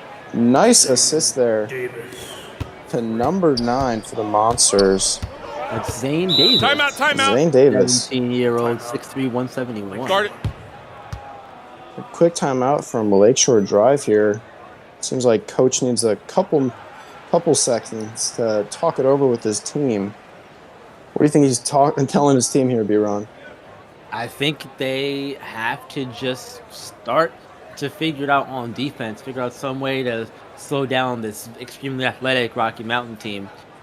I think that's going to potentially give them problems as the game goes on. Their athleticism is going to come into play more as the league continues to grow, because that's going to give them more confidence to just start doing more stuff, if that makes sense. You don't have a plan, you just do stuff. It works, though. Yeah, sometimes, less thinking, more doing. Don't overthink it. 100%. As I say that, feed the big man. Pulse call with the finish there. It's been a quiet game for the most part, but Zay Gore for Lakeshore Drive quietly having himself a game here. 3 for 3 with 7 points. A quiet 7 points, but very efficient game here for the young man. Very efficient game, and you know what? Teams are really tough. You can make shots like that. You play good defense, even though you're in the post. You play good defense, and you force a tough shot, and the bucket still goes. Like, what do you, as a defender, what are you supposed to do? Put your hands up and just try again. That's all you can do. And pray. That's the other thing. One of the most deflating things you can go through as a defender is you play defense the whole 24 seconds. You get a hand up and everything. You jump, and nothing but the net. And that can be deflating, but you just gotta stick with it right now. And if you score an offense, it makes those non-stops on defense feel a lot less worse. I'll tell you that, B-Ron. Oh, absolutely, 100%. The only kind of comparison that I can make to, I'm always going to use a baseball analogy. I always remember that it was a pitcher for the Marlins who had a ball come back to him. I forget his name now. Let's get my mind. But the ball came back to him. He caught the ball, and the batter goes, "Did you catch that? Did you seriously catch that?" Pitcher goes, "Yeah, I did." And he's smiling and walk off the field. That's how it feels to me. Only because I can come up with it. It's Walker with the finish there. Bring this game to a 6-point difference. Monsters still up with about 4 minutes left here in the second quarter. Tough take there. Does not fall for Lakeshore Drive. No, and this one has potential to be getting out of hand early. And that's another big reason why. As my co-host last week said, I love boobies. Booby Walker. Was that replaced at that? It's not like a replaced thing. It wasn't me, I'll tell you that. I'm quoting him right now. I'm pretty sure I know who it was. It's all right. That sounds like a thing that person would say. Booby here with the ball. Did you know any boobies growing up? I did not. I did not know any. Not until this season. Only one I knew before I'll this tell you was, what. or what am I saying? So I was about to say Bobby Boucher, but his name is Bobby. So what am I saying? Yeah, first time seeing a booby on a roster sheet. Yeah, those are usually nicknames. I believe there was a player, I can't think if he played basketball or something like that. Booby Gibson. I'm pretty sure that was a nickname. This is actual name. So that. Oh, okay. Yeah, now I know you got Daniel Gibson for the Cavs. Yes. Okay, yes. It's a throwback that name. Yep. Like Yeah, throwback. young- Exactly. Young LeBron. He was good in like early 2Ks. Like no defense, but threat from beyond the arc. Solid threat from deep, man. And when you're playing with LeBron anyway, you just need guys to space out and stand on the corners. So, but you know, LeBron, he's been playing since the prehistoric ages. So right, yeah. 2 minutes left here in this third quarter. Any strategy you've been seeing from either team, B-Ron, or is it mostly just guys playing basketball? Honestly, I feel like Rocky Mountain has made a concerted effort to attack the basket. Both teams really have. It's not fair. Both teams have done a good job to get to the basket. We're gonna take a quick break. We have the rest 2 minutes here in the second quarter.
And welcome back, folks, to the close end of the second half here with about a minute and 50 seconds left. Monsters currently up by 4 and with the ball.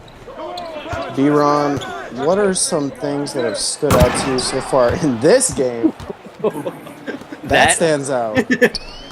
That right there. I think that moment is kind of a microcosm so far of the first half. The extreme athleticism of Rocky Mountain is making life really difficult for Lakeshore Drive right now to really get anything going.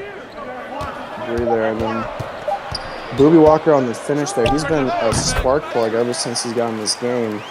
But tough finish there from Yeah. Carter. Yeah, Booby's got bounce, man. It's crazy. Yeah. There's the quick two there from Davis for the Monsters. Back and forth here with about a minute left here in this quarter. Yeah, it's Zane Davis. He only averaged, only got 4 points in that first game. Average is what you did in your last game, I guess. You know what I mean? You know what I mean, man. Booby again. Absolute menace so far in this game. It's going crazy so far in the first half. Slowing it down here in offense. Probably a good thing. Probably a good thing. Figure out some things. Get your pace right. And as you say that, the bucket falls for Zay Gore. Continuing his, amazing tonight. I was going to say, continuing his strong performance in the first half here. It's been a bright spot on, I wouldn't say shady corner so far, but Drive's definitely had some struggles here in offense, so Gore's performance is key if they want to win this one. And Banks with the tough two. Over the smaller defender, though, it's still the leaner, difficult shot to make. But over the smaller defender, have the easier time of doing it. And the half-court shot does not fall. Monsters are up 45-37 going into half. Make sure to tune in for the second half of this one. We'll be right back.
And welcome back, folks, to the second half here between Lakeshore Drive and Rocky Mountain Monsters.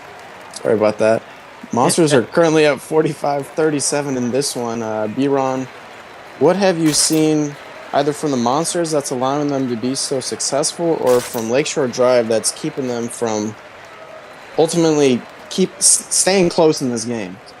So I think for Lakeshore Drive, I think it's the fact that they are having a difficult time getting open for any three-point shots in the first half. They're really getting a difficult time doing that. but that goes to a compliment for Rocky Mountain in that their athleticism is really making a difference in this game, and it's allowing them to have an easier time on defense because they can play a little bit off of the defenders of their man if they want to, and use their length as an advantage to contest shots. Agree there, B-Ron, and we got the yelled block of the game here. Looks like that is number 12 for Lakeshore Drive. I couldn't tell who got a hand on that ball, but good block. If it was 12, then that was Kyrie Holtzclaw. Good play on Holtzclaw there. The long hands here from the Monsters, as we mentioned before, tipping balls, getting hands in lanes, very difficult. Just trying to get a pass off when you're playing against them. Yeah, and last season it was Team Road Africa who had the athletic, tall, lanky team, and that led them to eventually capture the SimWorld Clash of Champions title at the end of the season, beating now Cascadia in that game, because Cascadia won the National Championship last year for SimWorld. As Booby Walker gets another bucket to fall to put the Monsters up 10.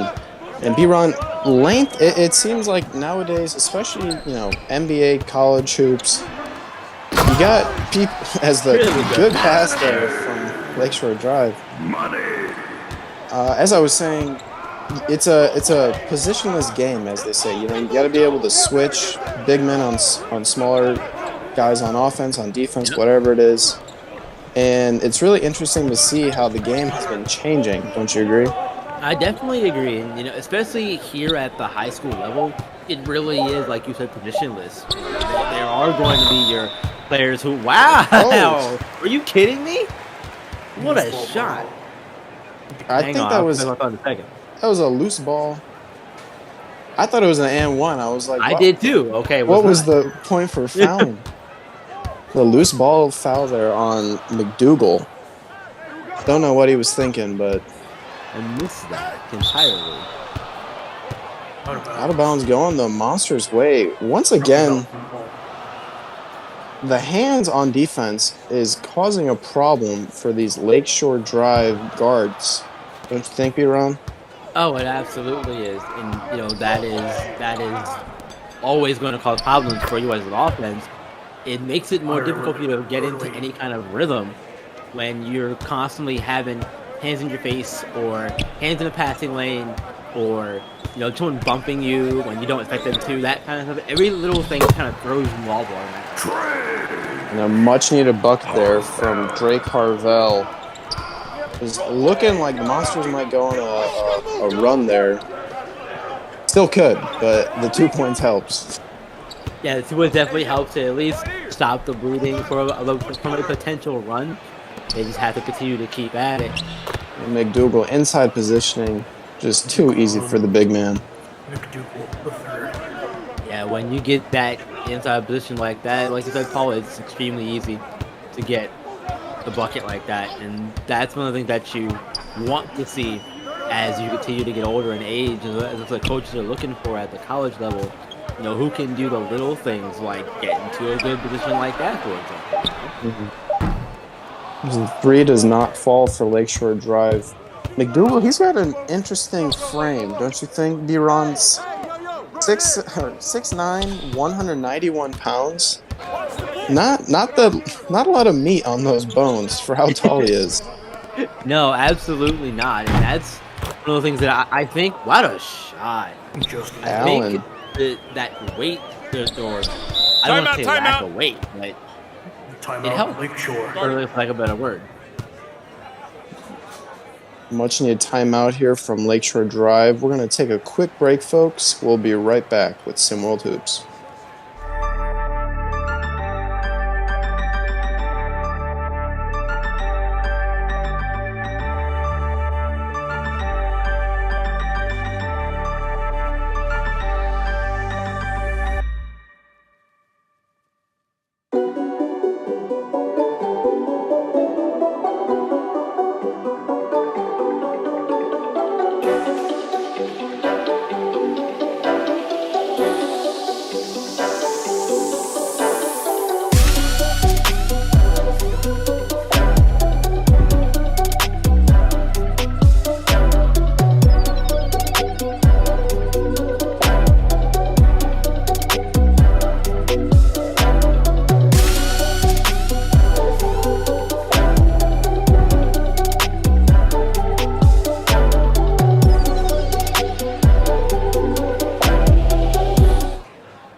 welcome back, folks. We are back from break after Lakeshore Drive. Just called a timeout. Down 15 in this one. About 4 or 5 minutes left in the third quarter. B-Ron, multiple players on Lakeshore, or my apologies, Rocky Mountain Monsters with 10 or more points. All-around effort. What do you think about the strategy going into the game? Do you think it was to involve everyone, or you think it's just the way it played out in this one? From what I know of Coach Robinson, that is definitely his MO. Really? You know, he likes to get all of his players involved, especially on the other side of the ball. And he wants to have a very team-oriented game. Even last season, you know, Rocky Mountain there didn't have necessarily a quote-unquote star player you would think of, like a DJ Wagner, for example.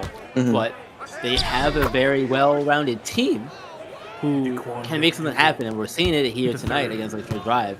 The team ball with Lucas Banks, Aaron Early, Ruby Walker, all three of those kids in double digits for points is just paying so many dividends for you. And I think it helps when you have more than one player who can get hot and or just score for you in general. Because you're not relying on one player to do everything and be the all-around guy for your team. 100% agree there, B-Ron. I like what you said there about the coach's strategy. Oh, what a McDougal, McDougal. great pass there for the McDougal finish. You can drop all you want as a coach, but it really comes down to the players. So you got to appreciate the unselfishness from them to just move the ball around. You know, no one's holding the ball for too long. They're all looking for open shots. So it's a nice way to watch basketball. As me and my friends like to say, it's like Spurs basketball. You know, prime 2014, Boris Diaw, Manu Ginobili. You know, just ball movement through the roof. I always appreciate a team that is unselfish. Don't you, B-Ron? I love unselfish play in basketball. Is one of the more fun things to watch. That reminds me of earlier in the college season. I forget the team that beat Louisville, but they were not dribbling the ball. They were just passing it around, and it worked. And I've never seen that before, and it mesmerized me when I saw highlights of it. As Justin Bell with the easy dunk there. I think I know what you're talking about, B-Ron. I saw that on like Twitter. Like that's the whole MO for the team is like do not dribble. Like you pass and you cut or you set a screen.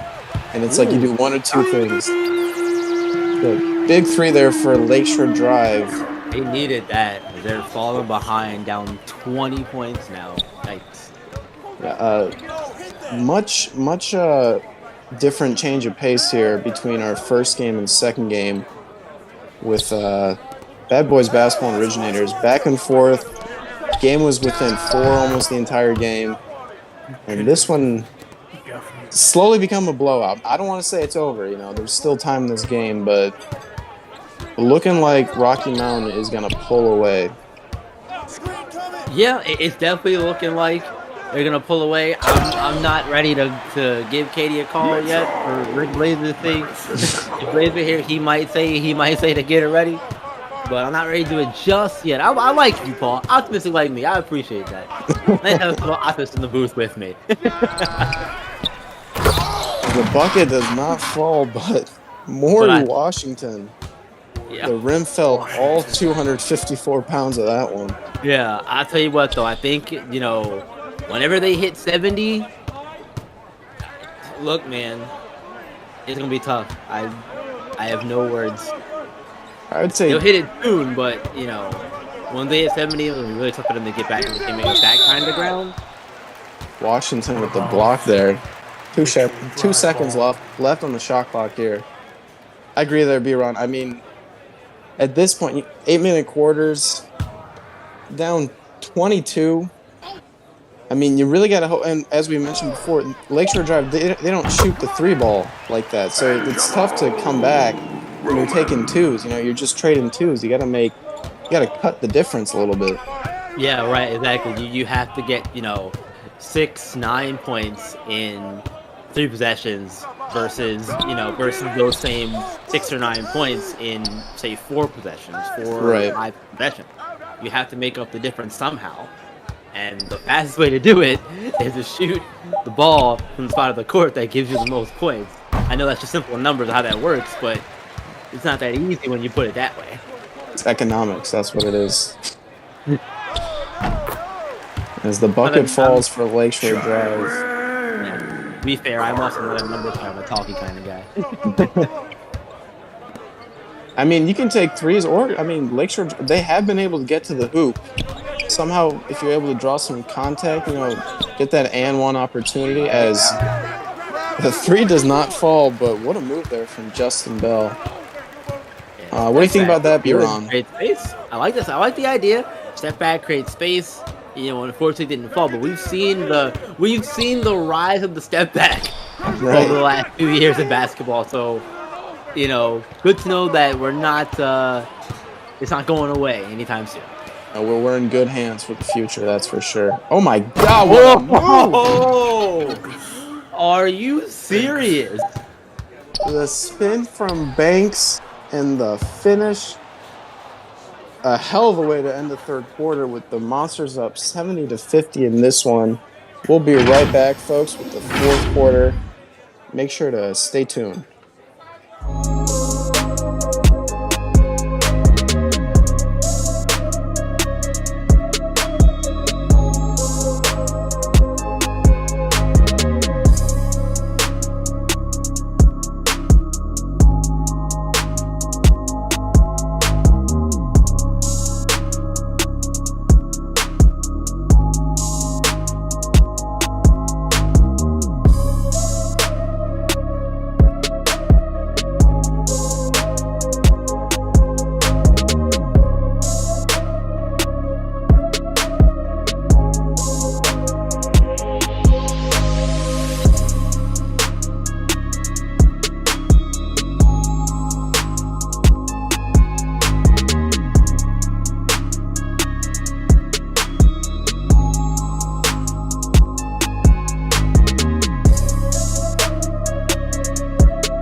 And welcome back, folks, to some fourth quarter action here. We got Rocky Mountain Monsters currently up 20 points on Lakeshore Drive. Make that 22. B-Ron, what have you seen, or are there any stats that really stick out to you so far in this game? So it's been a total team effort from Rocky Mountain tonight. Everyone on the team has scored besides DeJuan Gaffney's Ward. And I also think that the biggest difference is the fact that now anyway, as of the last bucket, they have 44 points in the paint. Rocky Mountain does. Incredible. And that's insane. It's absolutely insane. And it's interesting too because I could be wrong, but I feel they've hit a decent amount of 3-pointers too. It's not. I mean, I know Early at least has hit a couple, but they haven't been just strictly sitting in the paint. It's easy layups. It's rolls off the picks. You know, it's very tough shot there. The rebound by Booby Walker. Sorry to interrupt you. B. No, it's okay. They've been doing a lot of everything, though. You know, we saw it there. Second chance points also a big factor as well. You know, it's also very tough to lose when you're shooting 70% from the field. So, but again, it all compounds and snowballs on each other. This is a prime example of the snowball effect benefiting you. You know, exactly. You're shooting 70%. Getting 44 points in the paint, you know, you're sharing the ball well, everyone's scoring. This is a masterclass in team ball and everyone being on the same page and everyone firing on all cylinders. You said everyone's scoring, but as you mentioned before, except for Gaffney Ward, I wonder, is the team gonna draw up a set here to get the young man some points, or is he gonna have to go home without any points? I think they'll find a way to get him something at some point. And plus, you know, his brother's on the team. He'll look out for him. Yeah, he'll give him something. If no one looks for him, you would hope his brother at least does. Yeah, if no one's gonna look out for you, Big Bro will. Or, well, yeah, you know what I mean. Bigger age-wise, maybe. Yeah. Yes. Not literal height, but no, unfortunately not. Banks again. I mean, B-Ron, it's been a good game. I mean, I know Monsters... It was a good game. It was a good game. I should rephrase, yeah. But Lakeshore Drive, I mean, as we mentioned before... for a little bit. They hung around, but then you get down, and you're not taking threes, and you're not making stops on defense. It's hard to...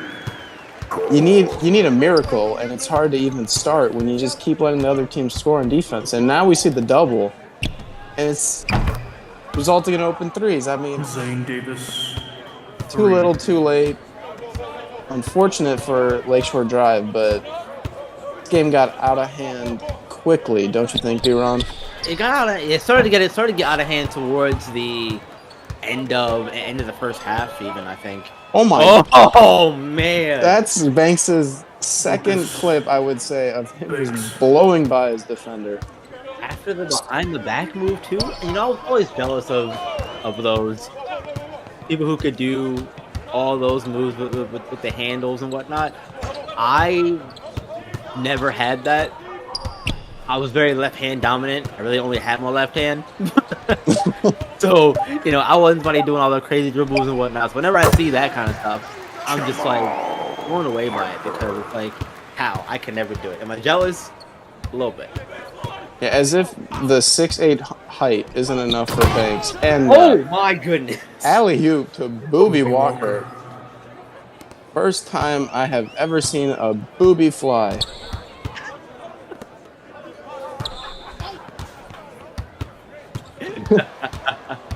Producer, my ear. We've actually seen it happen a lot tonight, so I am correct. Not wrong. Not wrong. Both of you are not wrong in your own regard, to be fair. Nice, tough layup there for Harper. B-Ron, you know, game is coming to a close here. We still got 3 minutes left. You want to take a look to possibly look at our matchup that is following this one? Yeah, so our final game of the night is going to feature the Best Coast Ballers taking on SimWorld Asia Pacific. And Asia Pacific, they are a team that has really impressed me to begin the season. primarily because they're 2-0, but also because I didn't think they'd be 2-0 to begin the season. I thought maybe they'd be 1-1 or 0-2 even.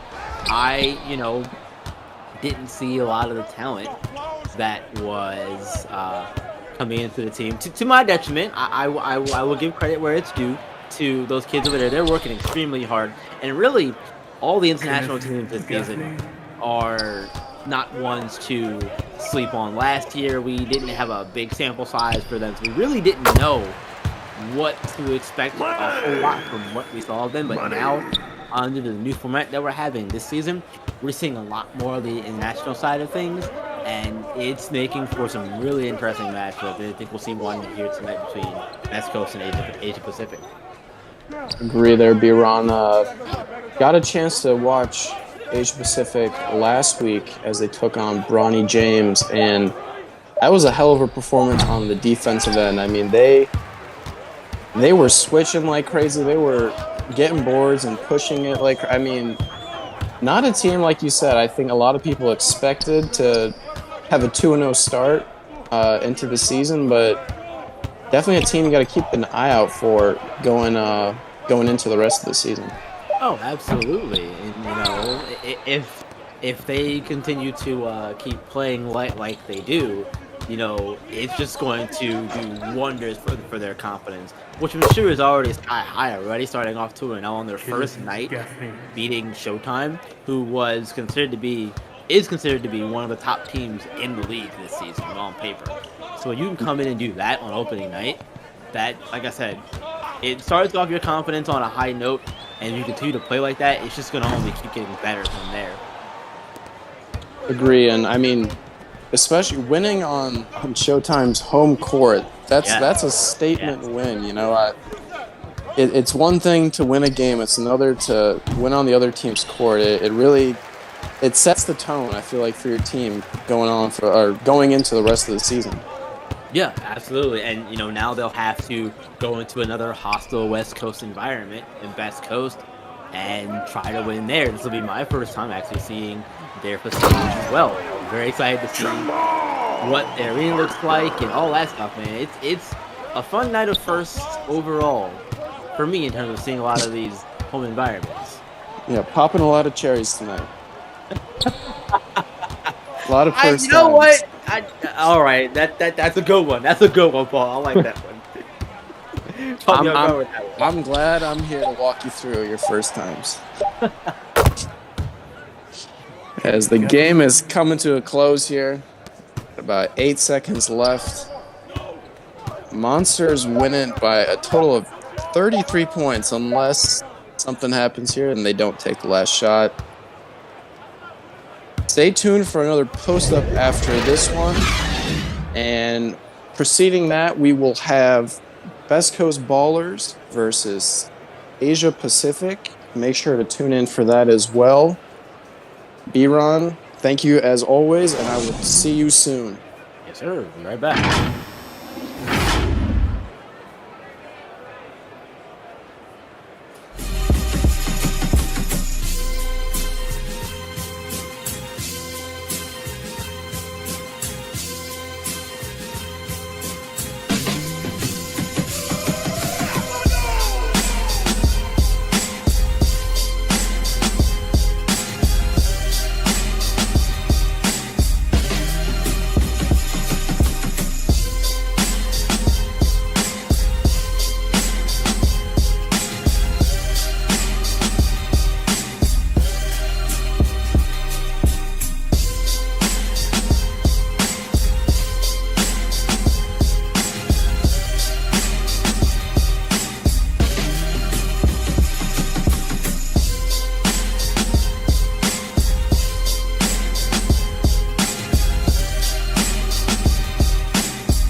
Good evening and welcome back to the Post Up. I am Maestro, joined by my partner, Big Bob, the critic. How you doing, buddy? Yay, I'm doing good. It's late.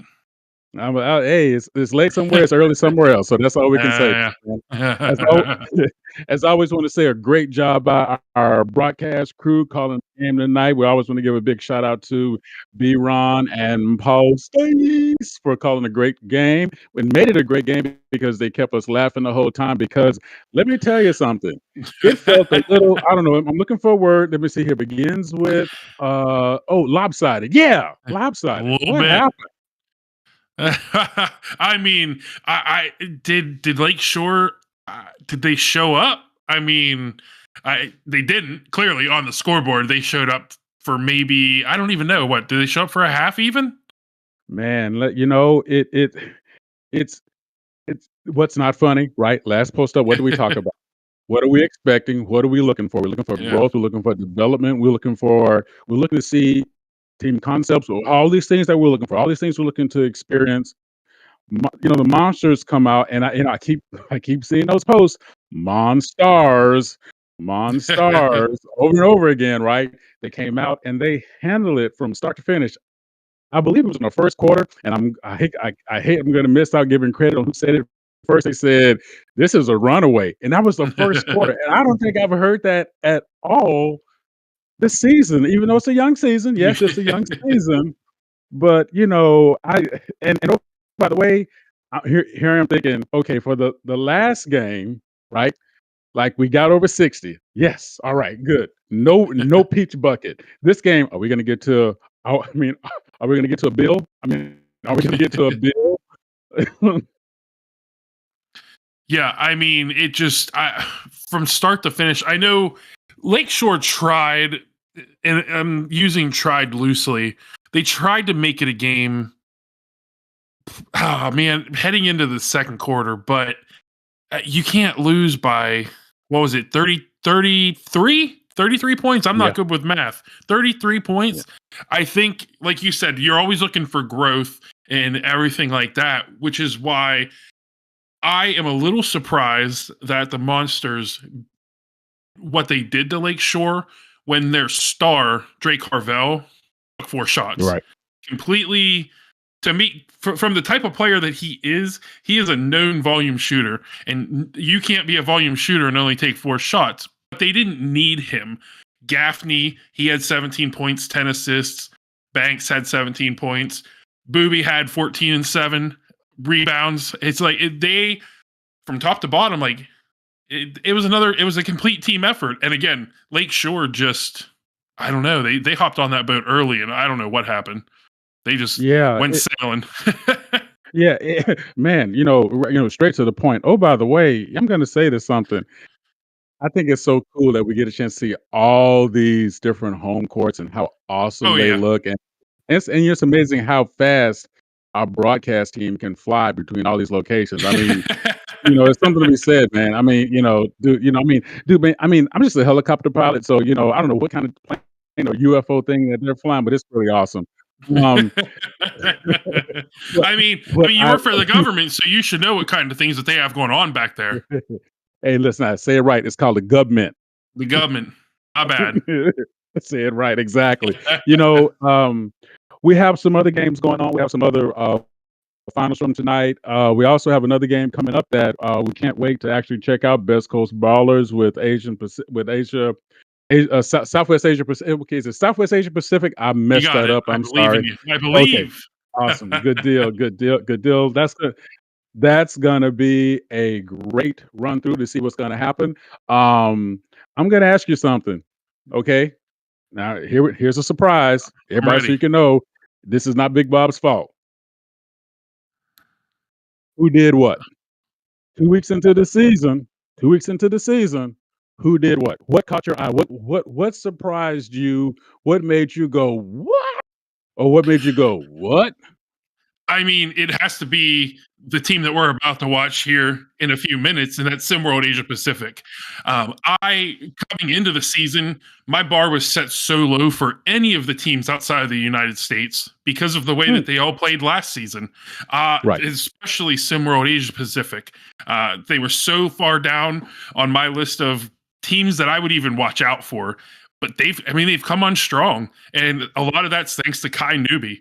And I think I I'm still a little I'm still trying to hold back my excitement a little bit on them because it, I'm just still not sold on these teams outside of the United States. I'm just not, and I feel bad not believing in them because of what they have done. I mean, they beat Showtime, and that was one of the teams that everybody was super excited about, thinking that they were gonna go to the champion, get the race to one, get to the end, and I mean, then they lose to SimWorld Asia Pacific, and I'm like, what just happened?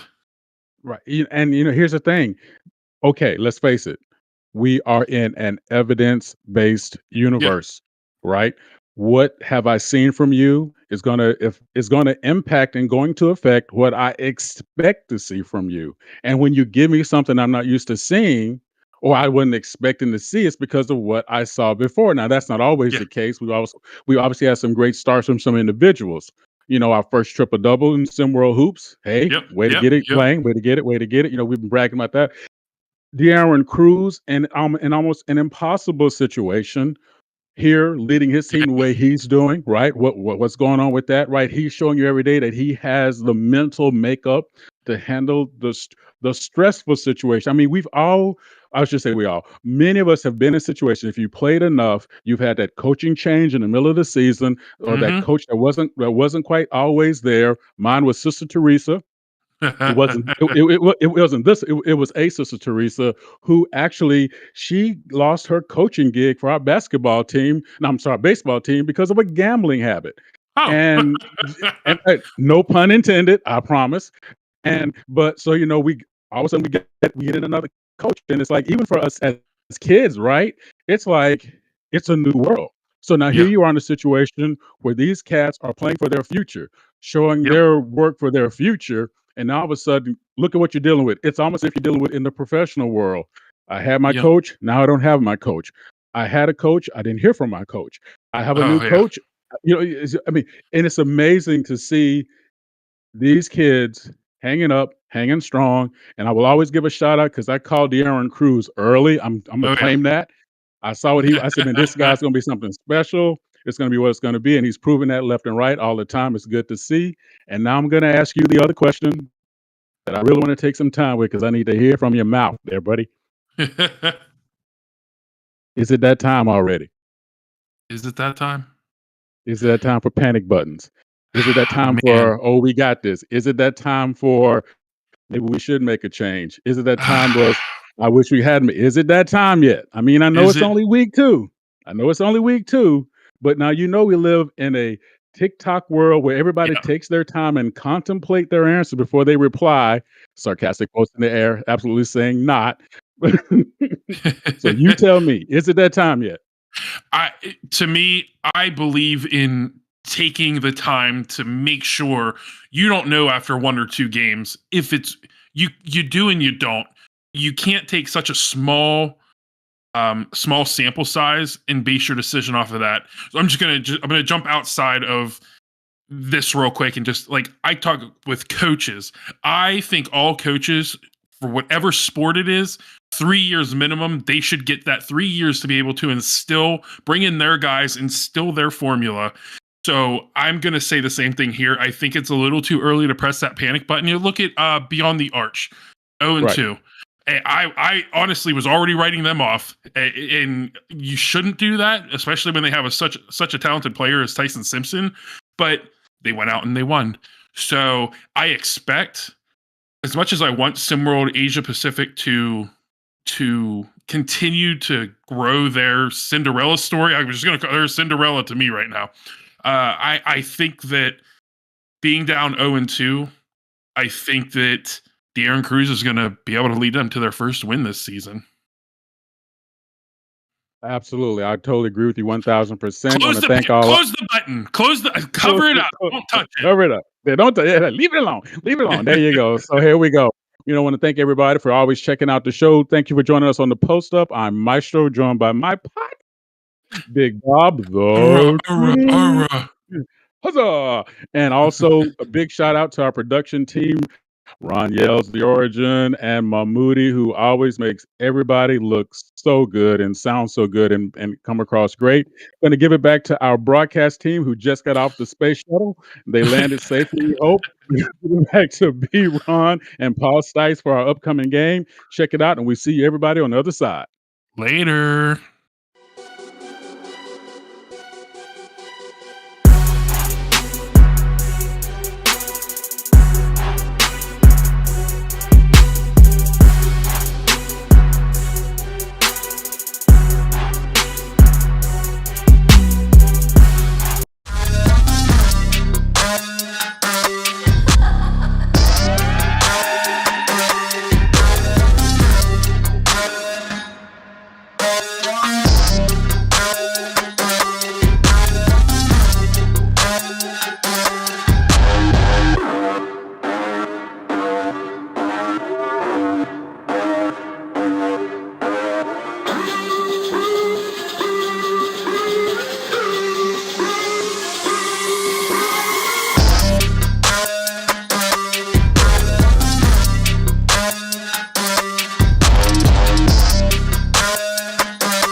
And welcome back, folks, to the final night tonight, or final game tonight of our triple header.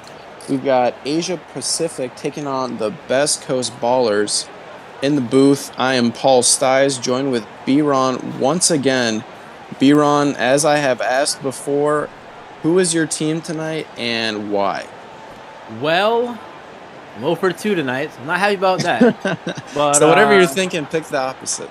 Well, look, man, I'm picking Asia Pacific because I really think that they surprised me in the first game and the second game too. They're also the home team again. Home team's lost both these games tonight. So again, part of me wants to pick Asia Pacific. I want to go Best Coast, but I think I'm gonna stick with my pick. I'm gonna roll with it, and I'm picking Asia Pacific. We'll have to double on that. I got Asia Pacific as well. Not a great start, but Ballers with the quick 2. Definitely interesting to see how the home teams have fallen in both the games here tonight. Typically, home court advantage is, something. I mean, it's an advantage. It's in the word. So you would think it would help, but it seems to be either just a non-factor or to the detriment of these teams. What do you think, B-Ron? I think that home court advantage is, as you said, an advantage for a reason. And especially, at the high school and college levels, I think it's a little less so at the professional level than my personal opinion. But it definitely does play a factor, so I am surprised the home teams have not come out and won their games at home. You want to win your games at home. If you're coming in and you are the away team, you want to beat the team at home. So, right. In Maryland, the Ravens have that thing for a reason. Protect this house for a reason, because that's what they do. They don't lose at home very often. I was gonna say they're not undefeated. Right. You don't like to see it in general, but hopefully, I'll be right on one of these tonight. I hope you are as well, B-Ron. So far here, I thought that was going to go in for a second. Did too. So far here, we got a, pretty normal pace game for the most part. Nothing too crazy. I mean, we're only 2 minutes in.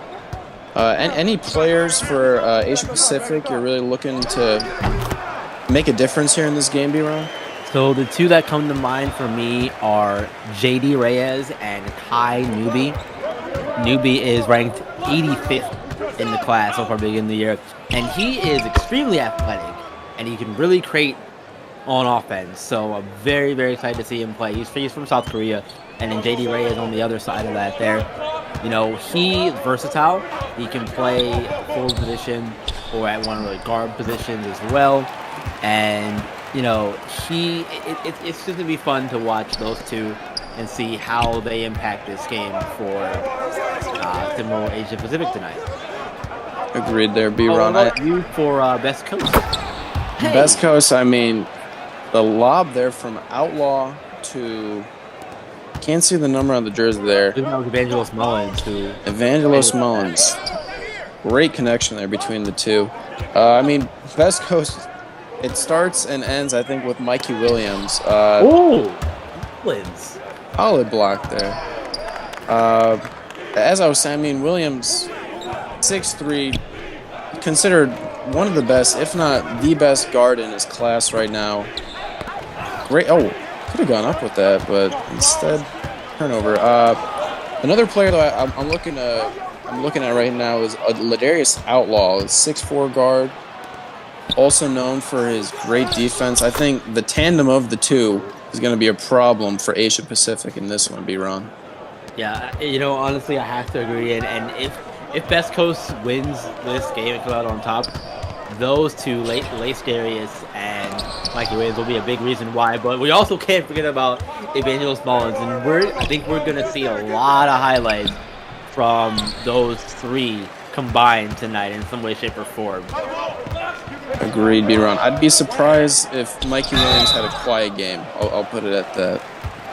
As Mullins gets the foul, or commits the foul on Asia Pacific there. Number 35 got iNewbie. Your guy, B-Ron.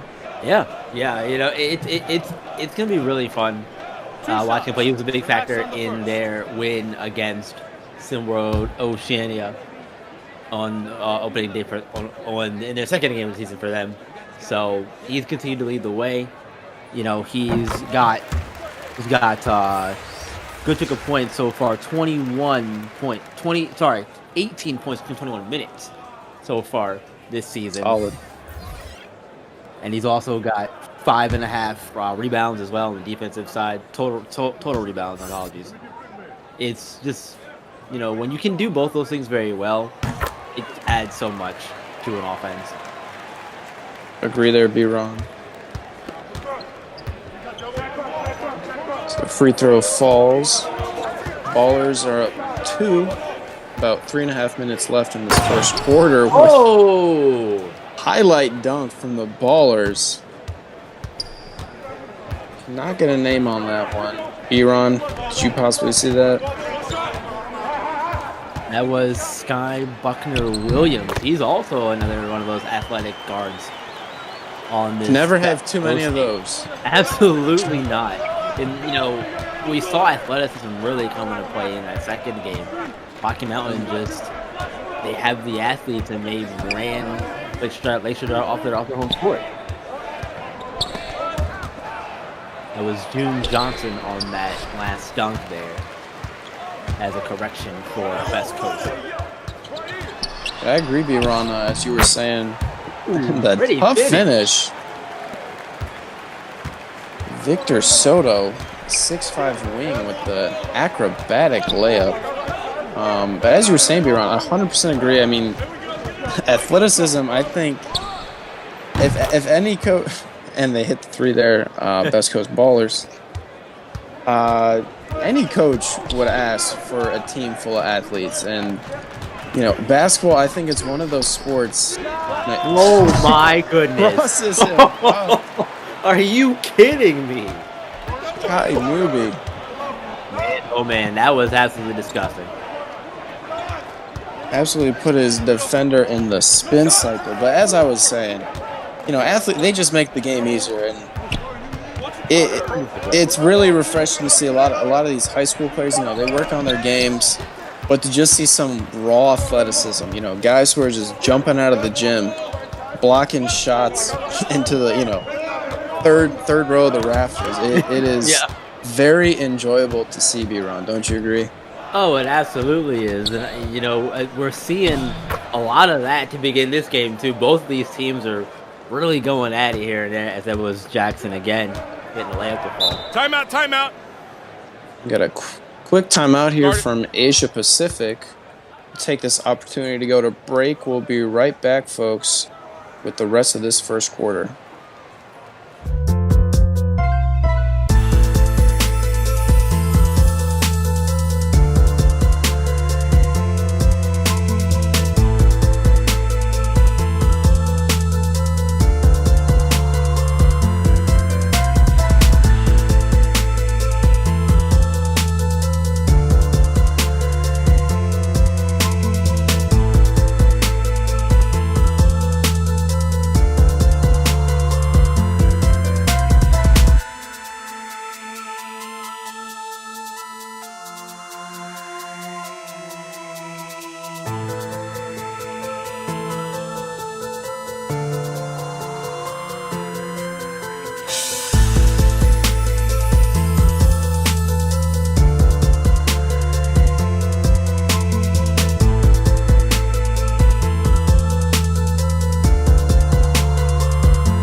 And we are back, folks, with some first quarter action in this one.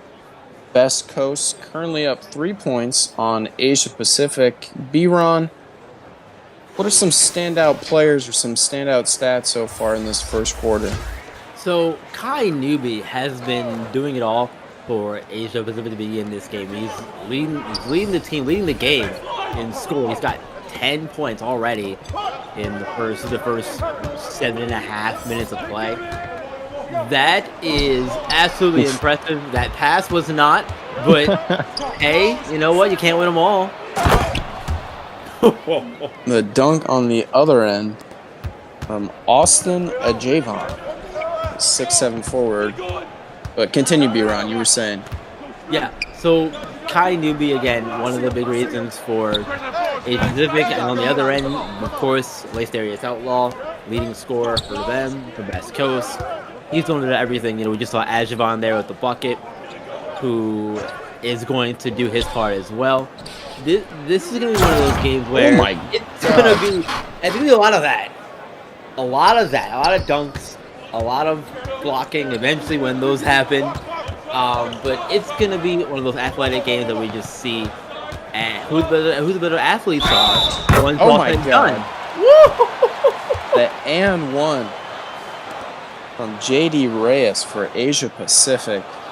You see on the other end, Hugo Fields trying to make his case to the ref, but he is not listening. He can't turn the call back. Oh. Absolutely not. Can't turn the call back, just like players facing the wrong way on the bench there. I was going to say. Real quick. Can't turn the call back, you can turn the players around. I guess they were like, we don't want to see what's going on right now. Even though we're winning, we don't want to see it.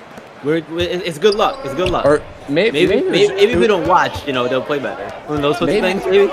Yeah, I was gonna say maybe it's one of those free throw things. In like high school, how you another dunk from Huber back to back. But you know how they put their hands up to try to make them miss the free throw. Maybe that's their they turn their back. Intimidation tactic of some sort. Any kind of advantage you can get at the high school, college level is always great. And speaking of that, that's one of going back to our home. Oh my! Oh, we gotta make that. Sorry, No, it's fine. It's fine. Going back to our home court advantage discussion earlier, I feel like that's part of it. Those little things like that a team does that we can finish when we get back from the break here at the second quarter. West Coast ball is now in front. We're going to take a quick break and come right back for the start of the second quarter.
And welcome back, folks, with some second quarter action. We got Best Coast Ballers currently up 4 on Asia Pacific. B-Ron, quiet game here from Mikey Williams, considered one of the top players in SimWorld Hoops. Currently held to 0 points. What do you think about Williams' performance, or lack thereof, so far in this game? Honestly, I'm very surprised. I didn't think that this would be the case, honestly. it's one of those things where, you have a guy like Serious Outlaw, who is the leader of the team, returning player from last season, and Mikey Williams coming in, and the big question for them that's going to be over them the whole season is, can those two coexist? We say it all the time in basketball, there's only one ball. When you have a lot of talented players on the team, someone's got to take a back seat. Maybe if it's on a nightly basis or just in general. And it seems like tonight, at least so far anyway, it's Mikey Williams. They haven't needed him, all things considered, they haven't needed him to this point. But now the game's tied up again, I want to consider getting him involved. Agreed there. As Huber is not able to get the shot to fall, but gets his own rebound. Huber's been a nice little spark plug here for the Ballers. He had 2 dunks, and he's getting some good opportunities at the rim. Yeah, throwing a bit of everything in the beginning of the Takes game. a Wow, what a three. deep three. Huber. Wow. It's like he overheard us. Yeah, right? That is Akil Huber, ladies and gentlemen, who's primarily known as a slasher, believe it or not. Proving otherwise there. And the oop. Oh!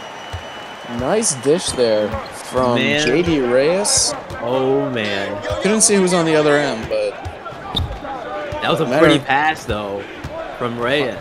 100%. And Hubert, Timeout. I mean, he is just getting to the rim at this point. You got to get a man in front of him, play some zone, figure out something, coach. We'll be right back with some more action, folks. Make sure to stay tuned in.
And we are back, folks, from timeout.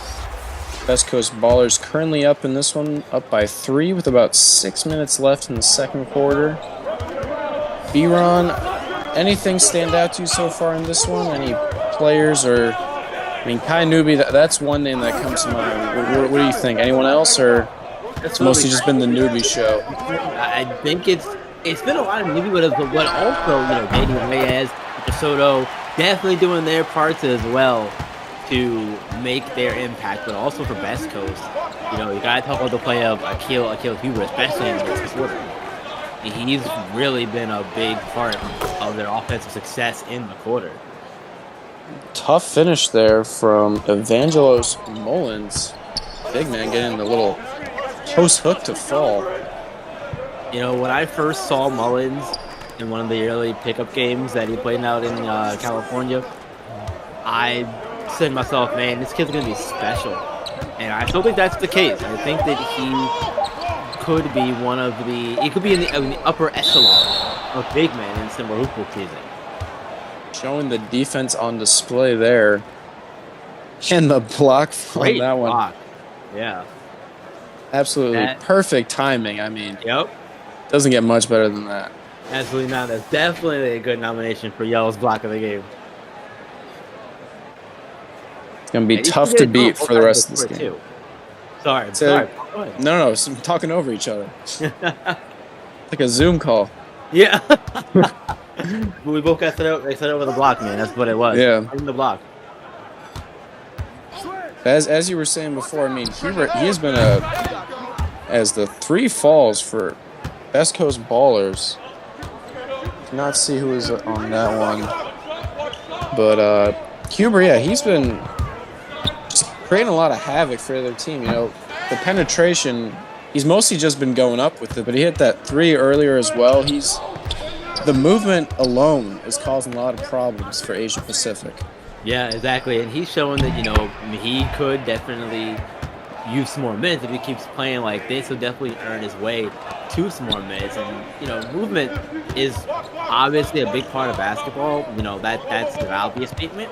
But I feel like it's so much more than just moving to move, if that makes sense. Mm-hmm. Moving with a purpose, cutting off screens, and just all the little things that come into that. Even faking. Oh my God! Another one. Oh, another one. Back to back. Give me that. That is gonna look good later tonight on the highlight reel. Is that easy cut and finish from Asia Pacific and Kai Nubi once again. Nubi just seems to be in the right place at the right time on a lot of these buckets, whether it's doing it himself or cutting to the basket. Oh. Not a great foul there on Reyes. Mikey Williams gets on the board, I believe for his first points of the game here. Had his man beat. Reyes, as a player, you gotta know when you're beaten. No reason to give him the extra point, B-Ron. No, absolutely not. And, I've said it before on broadcast, and I'll say it here again. If you're fouling and they make the shot, you didn't foul him hard. You're right there, but unfortunately the free throw does fall, and Mikey gets the three-point play there. Ballers up 8 in this one. We'll see if Kai Nubi, as I say that, gets another bucket to fall. It's the Kai Nubi show. If he's, like you said, he's in the right place at the wrong time. He doesn't have to be scoring or even have the ball in his hand, but just knows where to. Oh my goodness! I'm sorry, Paul, but we got everything on that one. We got the cross up, and then we got the block on the other end. So highlight for a highlight. Oh my God! The sound of the ball hitting the glass, that was louder than the initial block. And the oop as well. Got a highlight show here. Evangelos Mullins on the oop from Mikey Williams. Man, if there's one thing about this West Coast team is that they love to do stuff like that.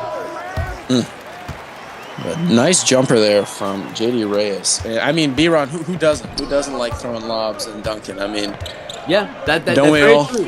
That's very true. If I could do it, I would myself. It would be kind of depressing to talk to someone who said my favorite way to score in basketball is shooting free throws. Yeah, right. Oh, nice crosser there. Unfortunately, the bucket does not fall for Williams. Williams got a quick first step, B-Ron. Yeah, he really does. That's going to serve him well as he continues to hone his skills and get better. A quick first step's going to make you dangerous, especially in open space. Agree there, B-Ron. And I am quite interested to see as the bucket falls there for West Coast, the total of blocks we have got in this first half. It has got to be at least over 10. Maybe I'm wrong. Maybe that's too many, but we'll have to both take teams. A look, I'm sure. The air ball tries to make the hustle play there. Might have been better off just letting that go. Ooh. Mikey Williams, the nice layup. Yeah, Williams getting a little get back here in the quarter. Started off slow, like I said, no points went into the quarter. But this quarter, he's definitely done his part. Taking it to lead 10. Got about 45 seconds here left in the first quarter. West Coast taking taking a commanding lead, but Asia Pacific not letting up. Keeping it close enough, I would say. Am I right, B-Ron? Right, yeah, they're hanging around the game. It's a manageable deficit. 10 is manageable. Once you start getting into 15, 20, then you're like, okay, now we gotta make a big change here. But 10 points, it's to the point where, you consider it. Right, especially I feel like nowadays, with the way the game has evolved, we put things into perspective from three-pointers. You're down 12, we're down 4-3s. You know, we're down, Right, we're down yeah. 15. How can we get these points back as quick as possible? Exactly. Oh my Oh god. my. Holy cow. And the dunk there, I believe that was JD Reyes. I could be wrong. That was JD Reyes, and Ballers up 8 going into the half. We got a good one on our hands here, folks. Make sure to stay tuned in for the second half of action. We'll be right back.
And welcome back, folks, to some second half action between Best Coast Ballers and Asia Pacific. Ballers are up 8 going into the second half.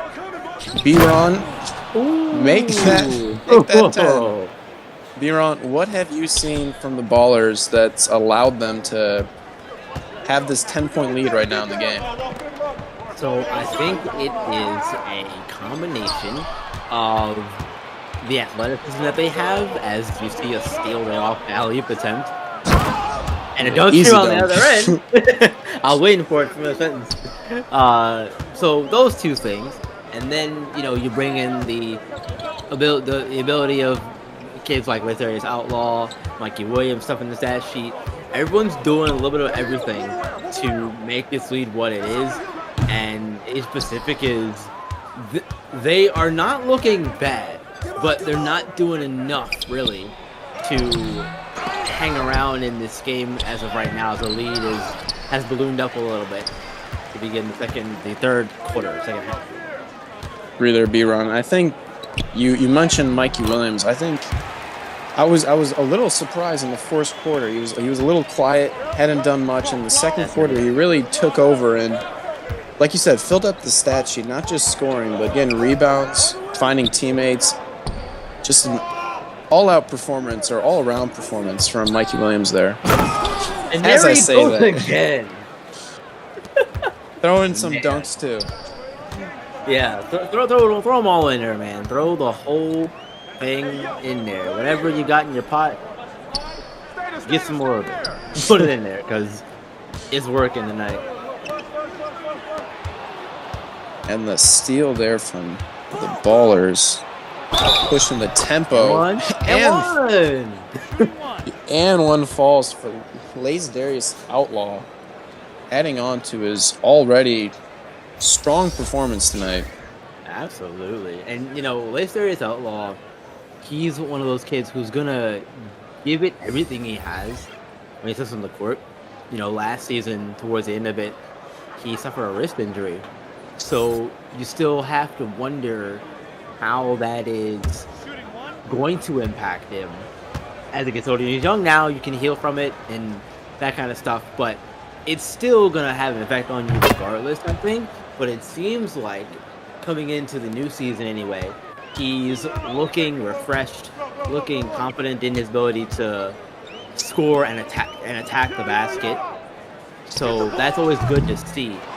And you just hope the best for him going forward with that wrist especially. I agree there, B-Ron. And, injuries, very serious thing in basketball as Mike gets another layup to fall.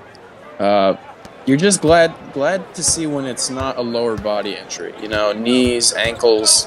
Mm-hmm. I think as a basketball player, that's where all the pressure is. All the jumping, all the quick cutting. So the shot falls for Asia Pacific. Not that I'm glad any injury ever happens, but you like to see when a player at least has something they can control better, rehab better, that won't possibly, hurt them in the long run when it comes to their career. And it's one of those things where it's not easy. Hi, newbie. Sorry to Wow. Up and under from newbie. Sorry, B-Ron. Go ahead. No, you're okay. I understand. That was worth it. I was saying that you don't want to have an injury that's really easy to aggravate either. Especially for basketball, where you're doing a lot of running, jumping, cutting, that kind of stuff. You're using your legs a lot. So I think those lower body injuries in basketball are always easier to aggravate for that reason. You're not using your arms and that stuff, but that's not where a lot of the strain on your body is.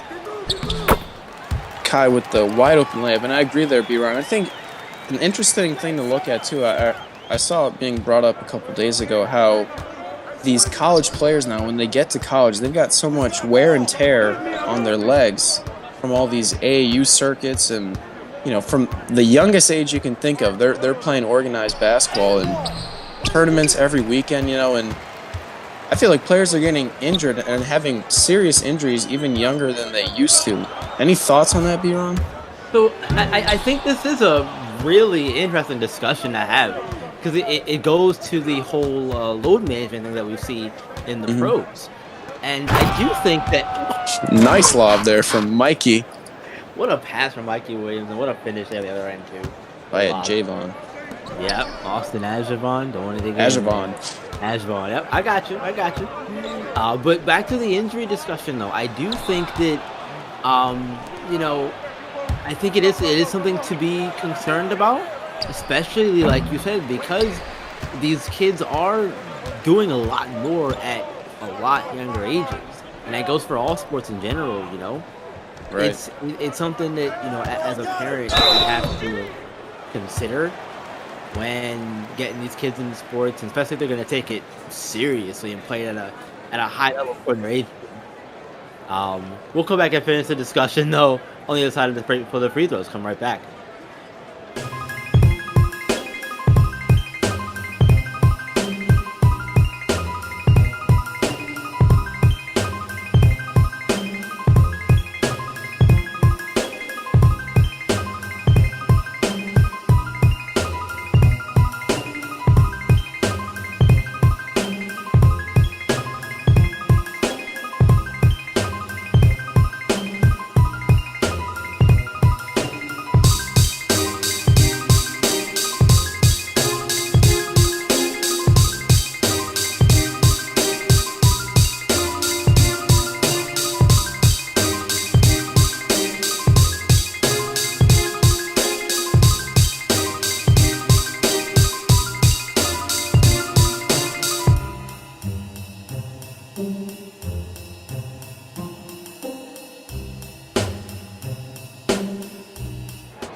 And we are back, folks, with some free throws for Asia Pacific. Heron Zoo? Don't know how to pronounce the first name, but I think Zoo is how you pronounce the last one. Here at the free throw line.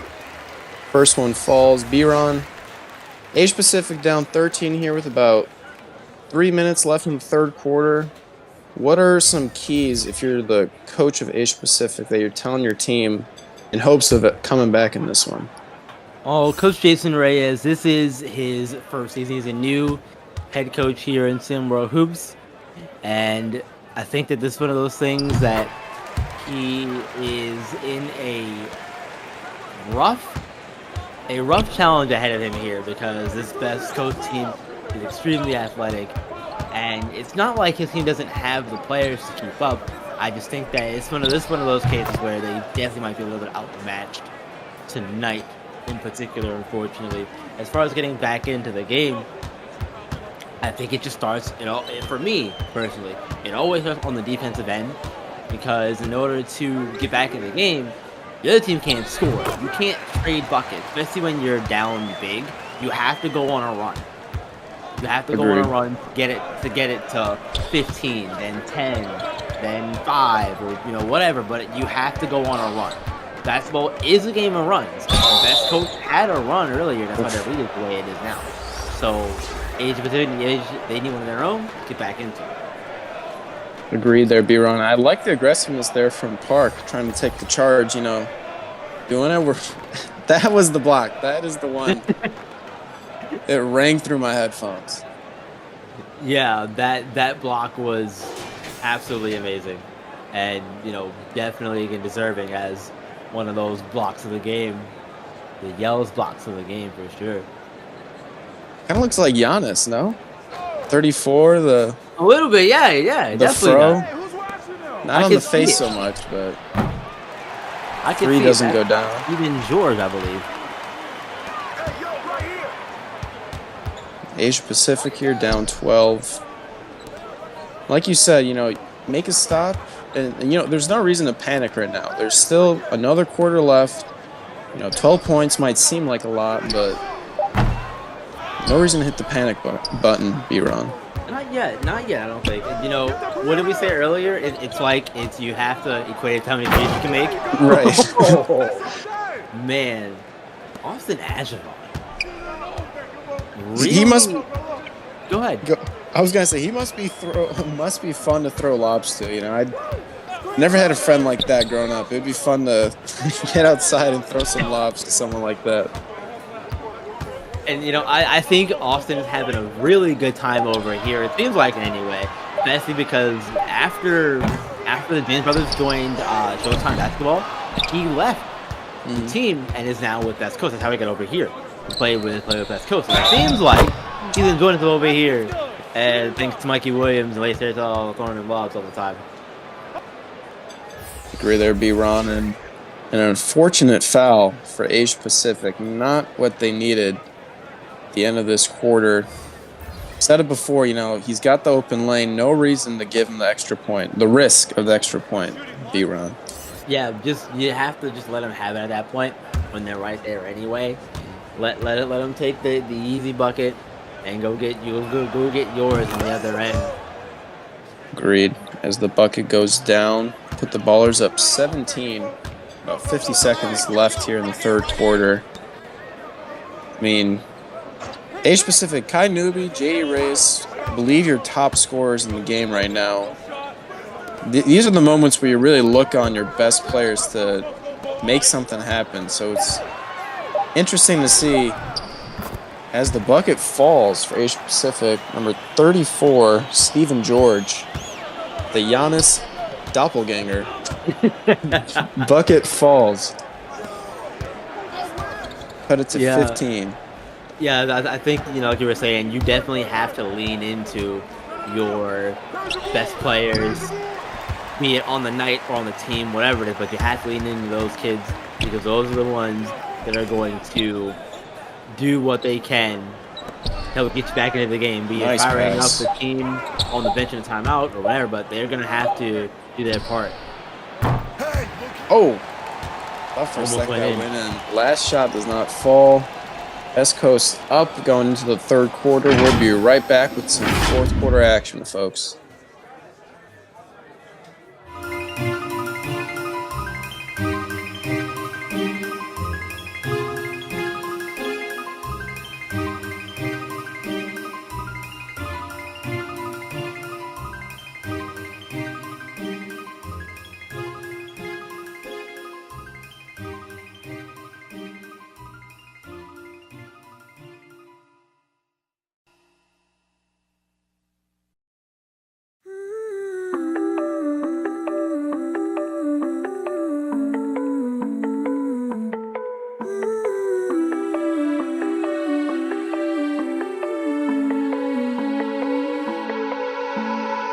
Want the good, want the bad, all the feelings. Want you happy and sad in between them. If there's one thing I truly believe in, ordinary love, ordinary love. I wanna oversleep in your shirt 'cause it's ours. And we are back, folks, with the fourth quarter of our last game here for a triple header. Ballers currently up 15. With about quarter just started, Paul. It's about 8 minutes. B-Ron, I'm starting to lose it. It's been a long night. What can I say? It has been a long night. We've been flying all around the country. Exactly. It's all the jet lag. Yeah. As Stephen George does not get the bucket to fall. 15 points, about 7 minutes. Like we said, it equated into three-pointers. Down 5 threes at this point if you're Asia Pacific, but it starts with stops, and that does not help right there. Definitely does not help. And all I can look at the score now being 70-53 is maybe I am really being wrong Shadamas over here. I don't know, man. But yesterday I was 0 for 3, and today it looks like I'm also 0 for 3. I don't know, man. I don't know. You're wrong. Maybe. I'm kidding. Why? No, I'm kidding, man. Why would I be down about this? This is fun. I don't care. The predictions is fun for me. I mean, it's fun, B-Ron, but it's also troublesome. I thought you were a basketball savant, so I would hope you at least get one game right in 2 nights. Look, man, I would hope so too. To be fair, I did start limiting myself to just the games that we were being broadcasted on. So if I was continuing to do more of the games in the night and I got all of those wrong, I'd be a little more disappointed in myself. But out of three games, get none of them right, not a big deal. But 6, okay, we got a problem. I was gonna say it's a numbers game. I would hope Exactly, with 6, your odds would be a little better. But yeah, exactly. a tough finish there, and the timeout from the Ballers. Start it. Gonna take a quick commercial break, folks. We'll be right back with the rest of this game. Ordinary love,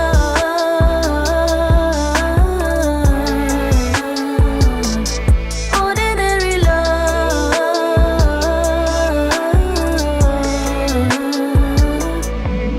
yeah.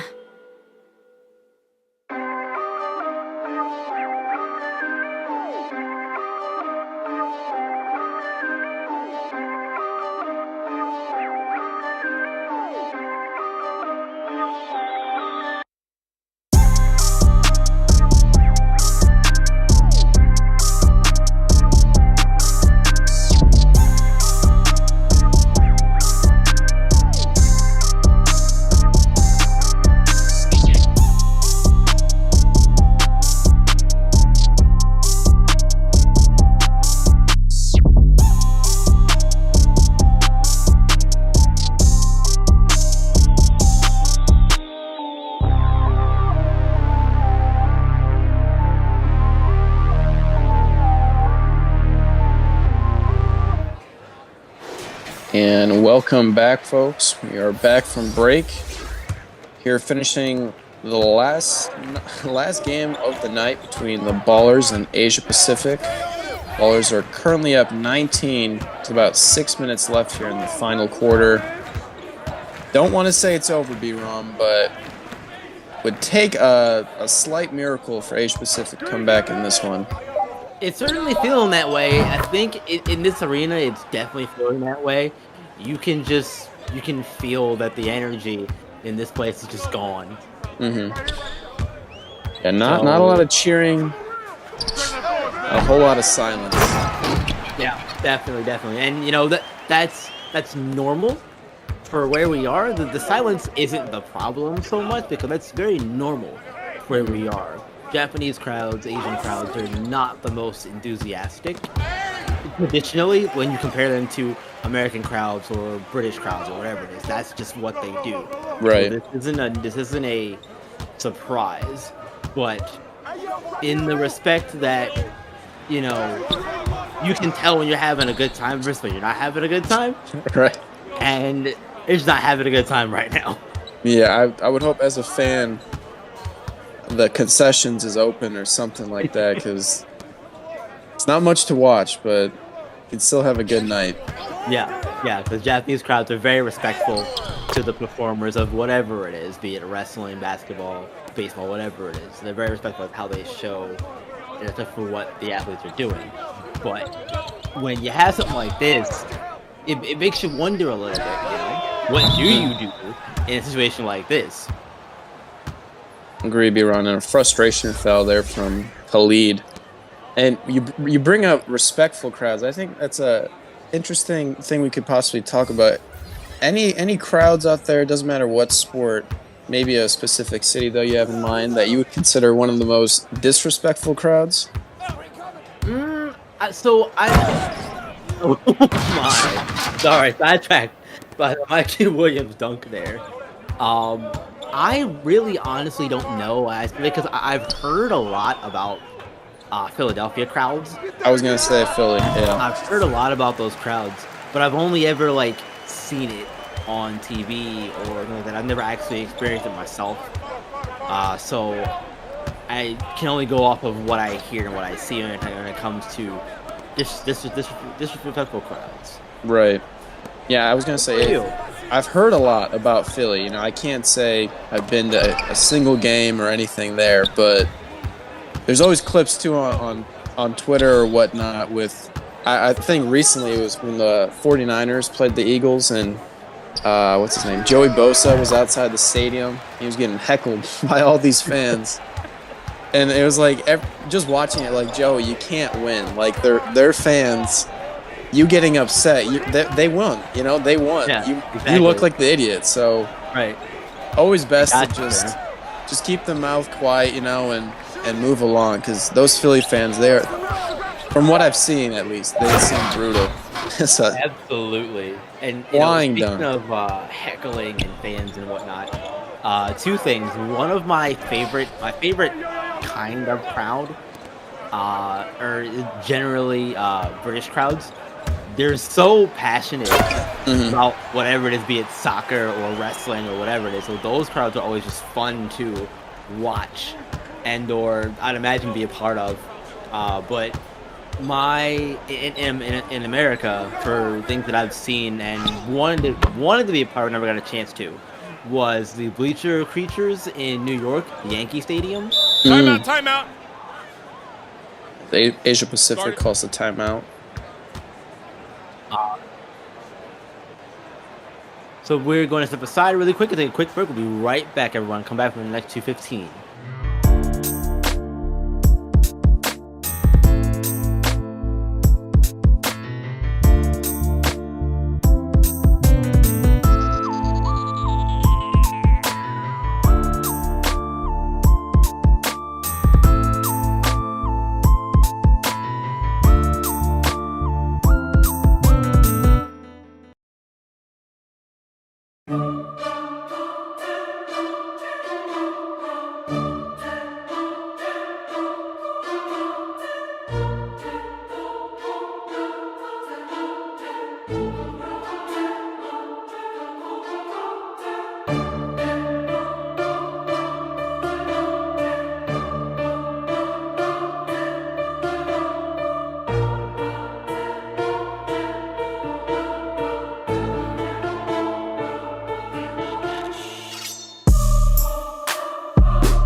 And welcome back, folks, to the final 2 minutes of this one between Best Coast Ballers and Asia Pacific. Ballers up 25, bad math there, 22 points. Got to get my eyes fixed there, B-Ron. Bit of a blowout here, but it's time to take a look at the player of the game, Mikey Williams. B-Ron, what can you say about Mikey's performance tonight? So Mikey's performance, it was honestly, it was very good. Very good. Well deserving of player of the game war for sure. He did a little bit of everything tonight. And he started off slow, especially in the first quarter, not having any points, but he continued to be productive otherwise, which led to him getting points and having a big night. Again, well deserving of the player of the game award. Agreed there, B-Ron. And I think it's funny, you say he started slow. I would say more so than he was just quiet. Like, it almost felt like he wasn't even on the court. It's not like he was shooting and missing. He just wasn't. Right, the ball wasn't in his hands, So yeah, definitely some words from coach. Start of the second quarter said, Mike, get the ball in your hands. Take over. What are you doing out there? Yeah, exactly. You brought up Coach a minute ago. Coach Aaron Murray, he loves to play at a very fast pace, and we've seen that all night. And I feel like that has been the difference in this game. Asia Pacific doesn't really have the athletes necessarily to keep up to a point anyway, because you do have Kai Newby, JD Reyes, Victor Soto. You have a lot. You have those three kids are very talented on this team, but they unfortunately tonight ran into a much better team on the night that they were playing. Agreed there, and I think with Asia Pacific, you mentioned Kai Newby, JD Reyes. Both of them, 6'5", 6'6". They're solid players. They're good offensive players. Don't get me wrong, but they're not great athletes, as you mentioned. So when you play a team like the Ballers that has so much speed on the perimeter, it's tough to play good defense when the man guarding the ball is getting beat almost every time. I don't know if playing a zone would have helped Asia Pacific a little more tonight, but right. It seemed like they were just unmatched and didn't have the same talent as you said, Biran, as the Ballers. Yeah, and there's different levels to being an athlete, because technically anyone who plays a sport is an athlete, right? But we all know that there's levels to that. You know what I mean? Mm-hmm. And it just so happens that unfortunately, Best Coast tonight, they were just on another level in terms of athlete wise to this Asia Pacific team. Agreed there. And final seconds here. I hope to not see the Ballers take a shot here. No reason to end this night with any. Coach waving them off. And that's the end of the game, folks. Ballers ultimately win this one by 26 points, taking a commanding lead in the second quarter and never looking back.